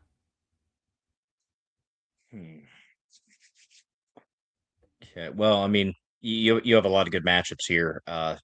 Obviously, both the X-Men and Diamonds, neither one played up to par last week. I'm picking Eau Claire. They're at home, and in their loss last week, they looked like they had the better performance between these two teams, and they both faced good teams. So I'm going to pick Eau Claire in that one. The Siege and the Greenheads, both first-year franchises, both coming off of wins last week. Man, to see the highlights from the Siege game though, man, they were just all over the place. They got all over the Hound Dogs. So I'm going to pick the Siege in a close one. Then the Iowa Woo, Memphis Hound Dogs, both teams coming off of lackluster losses last week. Iowa did look better in their loss though. I know Memphis is at home. The place is going to be rocking, pun intended, but I think the Iowa Woo, the slightly more experienced team, are going to come in and get the win there. And then in the battle of veteran teams, you have the Lunkers and Goats. That one for me is a toss up. I'm going to go with the Goats just because they're at home, but both teams defensively caused turnovers last week, were stifling to the offenses, and offensively both teams were able to put up points on the board and pull away. So it's going to be close, but I'll go with the Goats on that one. All right. I'm going to have to pick Arkansas at Eau Claire. I do think that Eau Claire is hopefully trending the right direction moving forward, but Arkansas is a really good team with a lot of talent on that offensive side of the ball. And I honestly think that Bones is coming out of week one with a chip on his shoulder because he is not happy with his team's performance versus the Goats. And the next game here, Nebraska at Monroe, this is going to be a really, really good game. And honestly, I'm not even sure which way to pick this one. Nebraska, I've talked all season about for the talent they have on both sides of the ball and the way they built their roster. I'm a very big fan of. Monroe has probably the best coaching staff in the league. And I mean, no disrespect to any other staff, but when you have James Shiver and Terry Bowden on the same staff, it's kind of hard to compete with that. So with that being said, I typically tend to lean toward coaching over players. But in this one, I think I'm going to actually pick Nebraska on the road in Monroe. Very excited to see Monroe's setup. Justin Klein on Twitter shared photos of the Monroe Greenheads field, and it looks really, really good. So excited to see that. Memphis also opening at home. Very excited to see what their field looks like as well. I've got them over Iowa. Iowa definitely needs to find a way to get their momentum rolling, but I don't think it's going to be this week against Memphis. Ozarks at St. Joe's. I'm going to lean on the home team here again. St. Joe's gave me no reason in week one to believe that the Ozark Lunkers are going to go in there and beat them at home. And I believe that ultimately the Goats will only get better down the stretch as things go on. Keep in mind, both quarterbacks, as we found out last week, that they had initially planned to start for them had not reported, resulting in a situation where they were playing their defensive back who played some quarterback last season at quarterback again. He played really well. They got the win, but there could be some improvement at that position down the stretch. So the AAL games tonight, we have the Maryland War Eagles versus the Wheeling Miners in Wheeling. The first home game for the Miners since Friday, I believe May 15th. Don't quote me on that. Who do you have in this game, TJ? Wheeling is going to be so happy to be home, finally getting to play again in front of their home fans. I'm picking them in a big way. I like how you put that, very politely. Very politely. Carolina Predators travel down to Columbus to take on the Lions. 2 media members will be on site. Fred Elliott will be there, as he has announced, and he will be the guest of the Columbus Lions. And speaking which, I meant to talk about one more thing on the Lions. We'll get to that in just a bit. But who do you have in this game? I'm going to go with the home team again. I'm going to go with the Lions. I think they're going to get some good work in tonight. I apologize. The second media member is our own Matt Razier, who will be in place tonight. He was initially going to go to the Mississippi game, but that game has unfortunately been canceled due to a forfeit. The Tri-City River Gators were not able to get enough players to travel down to Mississippi to face the Wolfpack, so they have gotten the forfeit victory, and Mississippi gets a much-needed bye to hopefully get things tuned up and ready to rock for next week. So definitely, if you're down there, go say what's up and go meet one of our Shady Sports Network guys who will be on site at the Columbus game. Also, go say what's up to Fred Elliott, who will be on site as well.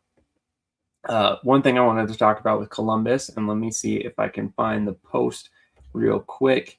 There was a video that got put out by the Lions this week that was talking about their housing. Did you see that video? Yes, I did, and I'm very jealous I don't live there. Right. And that's exactly how I felt coming away from that. I can't seem to find the post at the moment. So I apologize on that front. I should have had this prepared. I meant to talk about this in the AAL section. Here it is. Hold on just a sec. And by the way, whoever produced this video, really well done video. I love the Friends theme song as well. Hold on, let me shift over and play this for you guys. And again, this is right on the Facebook page for the Columbus Lions. So if you want to watch the full video, hop over there. But this just kind of shows you the kind of housing and amenities that are provided to Columbus Lions players, because I think this is something we need to highlight. There aren't a lot of times that players out there are treated quite like this in indoor football, and this is amazing to see. So.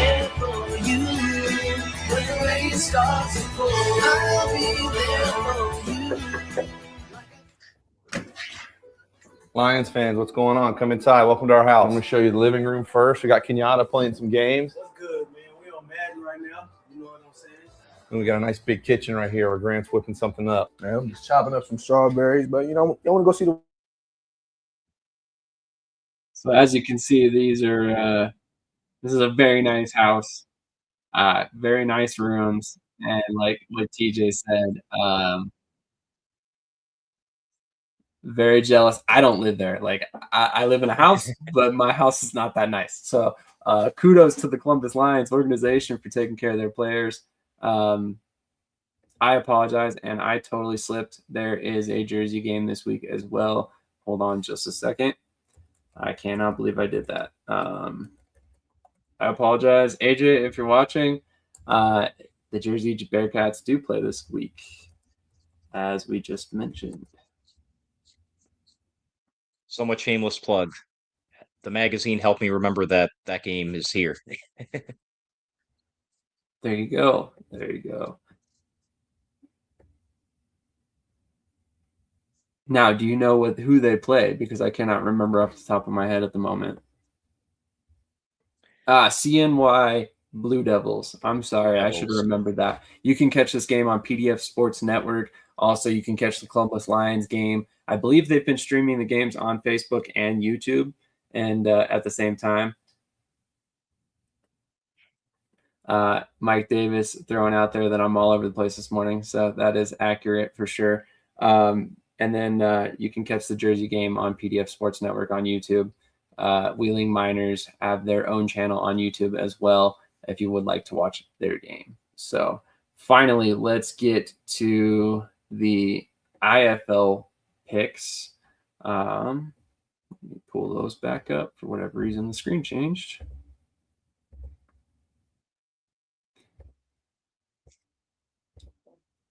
Not that I'm super proud to say this. Normally, I'm 2 Red Bulls in. I'm trying to cut back, okay? It's only 7:49 where I'm at, so I'm trying to keep the heart attacks to a minimum. You gotta go with the Java. No coffee for me, thank you. All right, so we've got Iowa at Orlando. Sorry, what was that, TJ? Just Red Bull, no coffee. Yeah, exactly. Yeah, keep mine nice and synthetic. So yeah, Iowa and at Orlando, and Iowa is a 13.5 point underdog to Orlando. Do you have Iowa covering the spread in this game? You know, it's ironic that it's just the two of us here because I'm actually picking the Pirates this week. You know, I'm picking them and I'm taking the points. That's mainly because they are at home as well. But I feel like if it was in Iowa, the spread would be like a coin toss. But yeah, I'm going to go with the Pirates minus 13.5.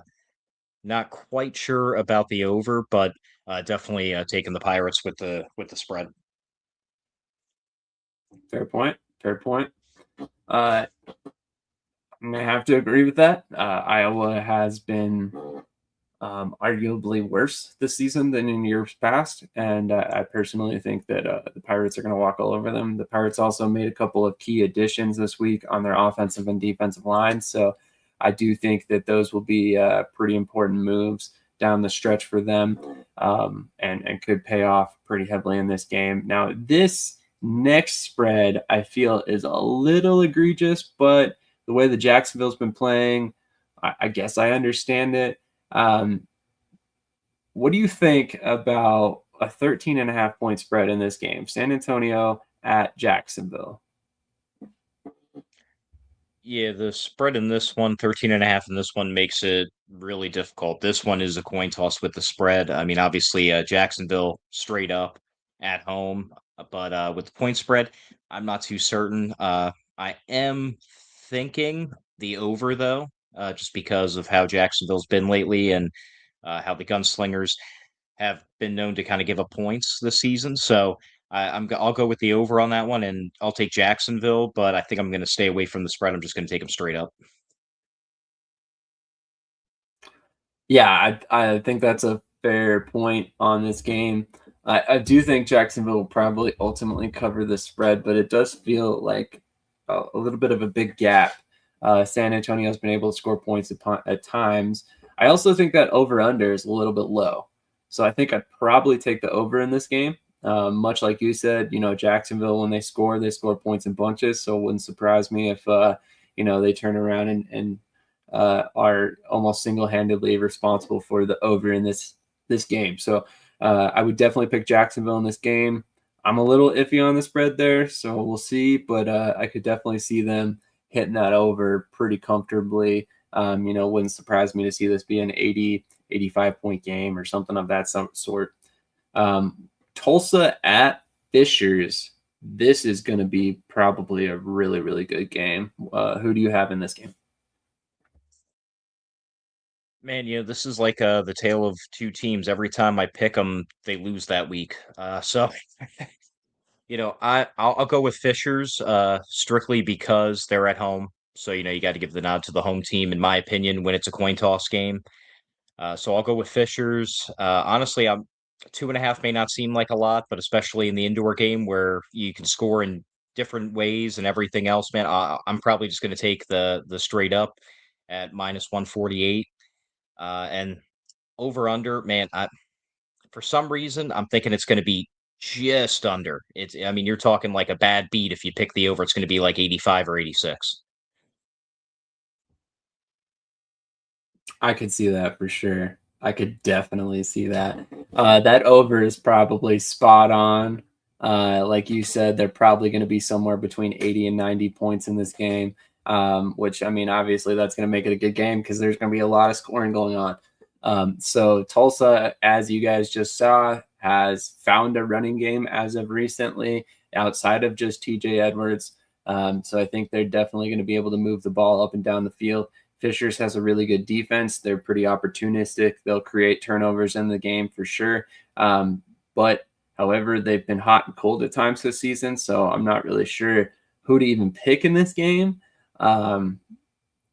It's really, man, 2.5 point spread is honestly pretty generous. I probably would have put this at just a 1 point game and made it a pick 'em because this is as close of a game as it can possibly get. I think I'll take Fishers at home just because they're at home, but I mean, I don't really feel super comfortable about that pick.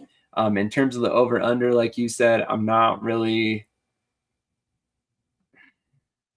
probably going to take the over, but as you could tell how I said that, I'm not real confident on that either. So I honestly, probably betting wise, I'm probably going to stay away from this game, to be quite frank with everybody, just because it's too close for me to call. Most of these other games are pretty lopsided. I mean, if you're going to bet, bet to win money, right? So at the end of the day, I'm probably going to, focus my money on some of these other games. And speaking of a lopsided game, we have our third game of the week that has a 13.5-point deficit, Green Bay at Quad City. Being a 13.5-point favorite on the road is pretty nuts. Pretty nuts. I don't have any other words for that. So obviously, I imagine you're picking Green Bay, but what kind of bets are you putting on this game? Yeah, I mean, man, I want to pick Quad City at plus 13.5, but I've also witnessed some of the games this year that have kind of gotten away from them fast and early. So yeah, you got to go Green Bay. I don't know about the minus 13.5 though. I mean, that's a lot, especially like you noted for an away team coming in.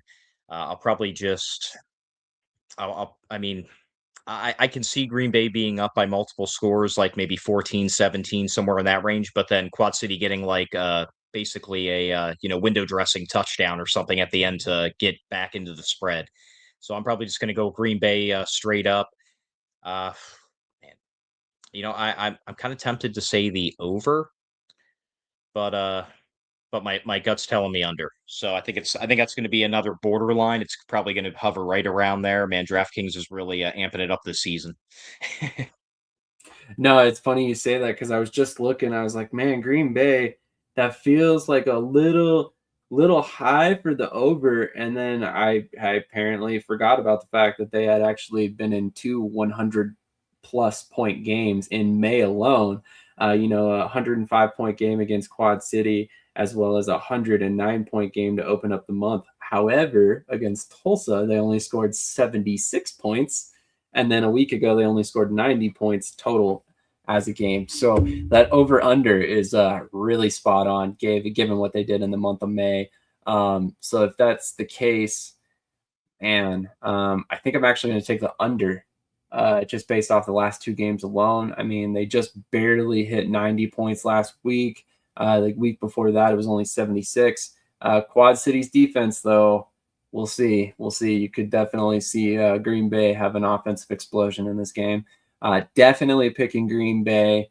Don't know about that spread, though. That's a pretty intense spread on the road. I would like to think Quad City can keep it closer than that. I don't know if I'm going to bet on Quad City and the points, though, however, either, though. So take that for what it is. Tomorrow's games, we have a doubleheader. We got New Mexico at Tucson, followed up promptly by Vegas at Northern Arizona. Clearly, we're all picking Northern Arizona because Mike Davis is in the chat. But no, who do you have in New Mexico and Tucson?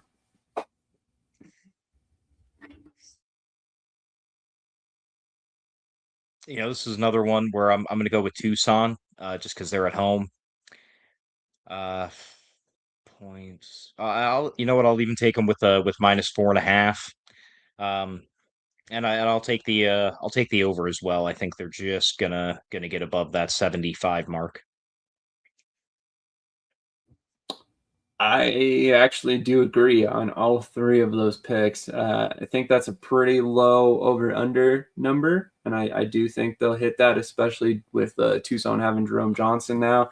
Their offense has looked a little bit better as of late. I do think they're going to win. Obviously, they're at home. New Mexico's been struggling, and I think it's a pretty safe bet that they'll probably win by a touchdown or more in this game. I don't expect it to be a blowout by any stretch. I probably see a scenario where Tucson pulls away late and then ultimately kind of salts the game away with the run game, with whether it be Jerome Johnson or, the running backs. We'll see. But with that being said, I definitely have Tucson, the over, and then also the spread. You can take them and the points.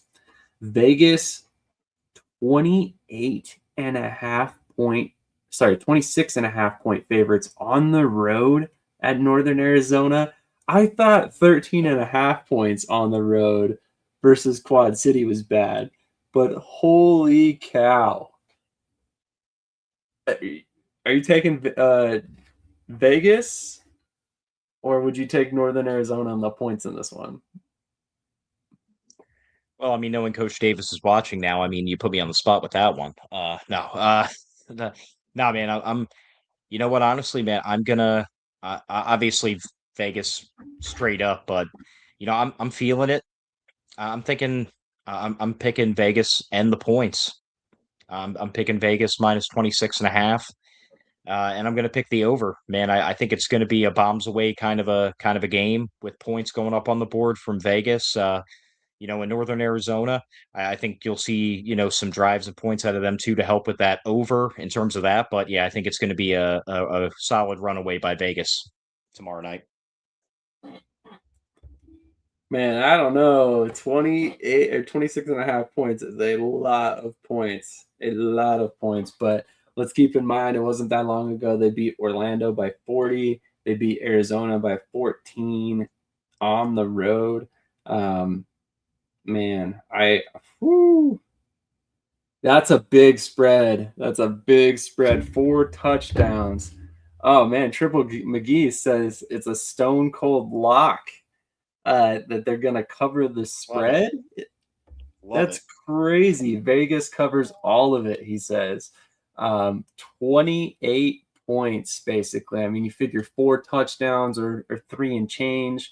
Maybe you miss an extra point in there or something, but holy cow, man. I'm definitely taking Vegas to win, regardless of the money line. I mean, you're going to win like nothing on that bet, but it's a lock. I mean, quite frankly, Mike Davis could go out there and start at quarterback himself and probably still win the game. Man, over. I'm going to take the over. I think they've consistently scored over 80 points in all of their games, regardless who they're playing. And then, I don't know about the points, man. I think I'd probably take Northern Arizona and 26.5. I would love to think that they can keep it within, 4 scores, hopefully, but that is crazy. I don't know that I've ever seen a spread quite that nuts before, at least in recent memory. Maybe you can, refresh my memory. Have you seen anything quite that big of a gap? I know there were some crazy ones up. Wasn't there like an Iowa game earlier, like against Green Bay or something like that was like close to that? I think it was close, but I want to say it was like 21 points. Yeah, I could be but wrong. then Green Bay ended up winning by like 30 something. Something like that. So maybe there is some evidence here to say that Vegas is going to cover that spread, but that's nuts, Honestly, man. Honestly, thinking of that game made me say the points because I was like, it has happened already this season. So that's a good point. That's a good point. And I mean, no disrespect to Northern Arizona, but I mean, if you're looking from a pure talent level, coaching, all that, you have to say Orlando overall is a better team than Northern Arizona currently in the way that they're arranged. So I mean, if Vegas can go out and hang 73 points on Orlando, and win by 40, maybe you do take Vegas in the points, man. I don't know. That's crazy to think, but holy cow. I might throw a flyer at that now that we've kind of talked that one out. I'm not going to lie. So, any other thoughts, feelings, anything else you want to discuss before we get out of here? Right underneath the 2-hour mark, by the way. there we go. Real quick again before we end the show, I just want to say how excited and thankful I am for everyone who had a part in the magazine. Without everyone helping along the way, man, it would not have been possible. I know darn well I could never in a million years have done this all on my own. So all these guys that helped out, Sam included, Sam with the network. Obviously, I wasn't here on the network, wouldn't be having the magazine and either. So just everyone who's had a hand in it, thank you. It's been an honor to make this and can hopefully, obviously continue to make it as the months and seasons go on. But just want to say thanks again, and it's dropping today. We'll let you know, and Can't wait to see what you guys think of it. Very excited. I got to, full disclosure, I got to read through it last night, and I was making a playful joke about it, that I used to dream of moments where I would get to sit back, on my couch and read an indoor football magazine as I was watching a game, and I got to do that last night, so that was pretty freaking cool. Kudos to TJ. He hasn't really taken a lot of credit on this yet. Hopefully that changes in the near future, because I will be honest, this 100% will not be happening, or would not be happening if it weren't for TJ. I have 100% let him run the show on this one, and he's taken the reins and made it happen. So, it looks really good. Very excited. A lot of good information in there. It's basically going to get you up to date on every team and almost every league. And covers, I think, man, what did we talk about? About 6 different leagues in there, transactions, historical teams. Literally, if there's something in there that you want it to talk about, it's probably already in there. If it's not, hit us up. We can figure it out, I'm sure. So on that note, once again, just want to remind you, we've had some issues on the website with the mailing list sign up. So with that in mind, if you do not want to post your email address here publicly, obviously, completely understand that. DM any of the Shady Sports Network pages, me, TJ, either of us, you can get it to us, and we will get you on the list, and we will make sure that you get the first edition that will be dropping later on today. Quick comment I wanted to get to before we move on here, but TJ has killed it with the magazine. I completely agree. I also will take that one step further and say everybody who contributed really took it seriously. I wasn't sure what we would get, to be completely honest. As TJ said, when he first got into doing this, I told him, I was like, please don't get offended if nobody jumps to help you on this. You just never know. Guys have lives outside of football and stuff like that, but a bunch of guys jumped on board. They wanted to help immediately. And even then, you just don't know what you're going to get from people, right? They're doing this as a third, fourth priority in their life on top of their jobs, their families, their kids, all this stuff. And I saw it last night, and quite honestly, it gave me chills a little bit. It was really cool to see, not only did it come together, but there was clearly a lot of effort put into everybody's section. TJ, correct me if I'm wrong, 58 pages? Yes. Yeah, I was excuse me. When people were asking, I was undershooting. I was saying it was probably somewhere around 25 to 30. What I meant was double-sided, apparently. These guys just killed it, man. So much information. Everyone has to read it, man. If you're a fan of the sport, it's a must-have, and it's free. Yeah, I was gonna say, reminder, it's free. All you got to do is sign up. And we'll send you it every month free of charge. And basically, shout out to all the people who have helped us get to this point, who are helping support the magazine. So just one more shout out to Gabe with Nino Pro Sports, who runs an agency. If you're an athlete out there looking for representation, I recommend looking into him, as well as our other friends over at Pro Level Sports. But also a shout out to the Columbus Lions, Roger Beck, and the American Arena League in general. Roger Beck is a huge supporter of everything we do here. He's supported the show. He's supporting the magazine. And honestly, could not speak higher about the man. He is a great guy all the way around. We got to meet him in person in the draft. And honestly, I strongly recommend, if you have not seen a Columbus Lions game, get down there. Go introduce yourself to Roger. I firmly recommend it, and you will come away impressed with how he runs his organization and the way he treats people, which to me matters more than what you put on the field. So with that, we're gonna close it up right here. 2 hours, 3 minutes, 51 seconds. World record time for the past year and a half. But we appreciate everybody who tuned in today. We only have 1 like so far, so if you could hit that like button, share this stream, do us a solid, help us continue to grow this show. And like I said before, Krish will be back next week. Can't speak for Cody, but I'm sure he'll be back in the next couple weeks. He's probably traveling. He's been to 8 million games this season. So on that note, We'll catch you guys next week. And one more quick reminder about that magazine we just spoke about.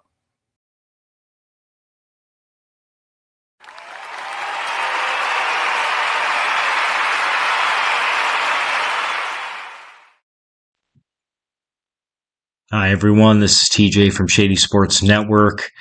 I am excited and proud to be the first one to announce that we as a network are introducing a digital magazine, official one called Shady Sports Magazine. As many of you know, the bread and butter of our network is covering arena and indoor football, and that's exactly what this magazine is going to be about. It is going to be the first ever arena and indoor football central magazine, all the leagues included. You're going to also have a bunch of articles in there about past teams going down memory lane. It's just going to be a one-stop shop for the already diehard fan. It's going to be an easy spot to get all of your info, no matter which league or however many of the leagues you may watch. And for the new fan or the casual fan, it may help you turn into a diehard fan now, because you're going to be able to get all the info super quick and easy, sent directly into your email. We will announce in the upcoming weeks when the inaugural issue is going to be released.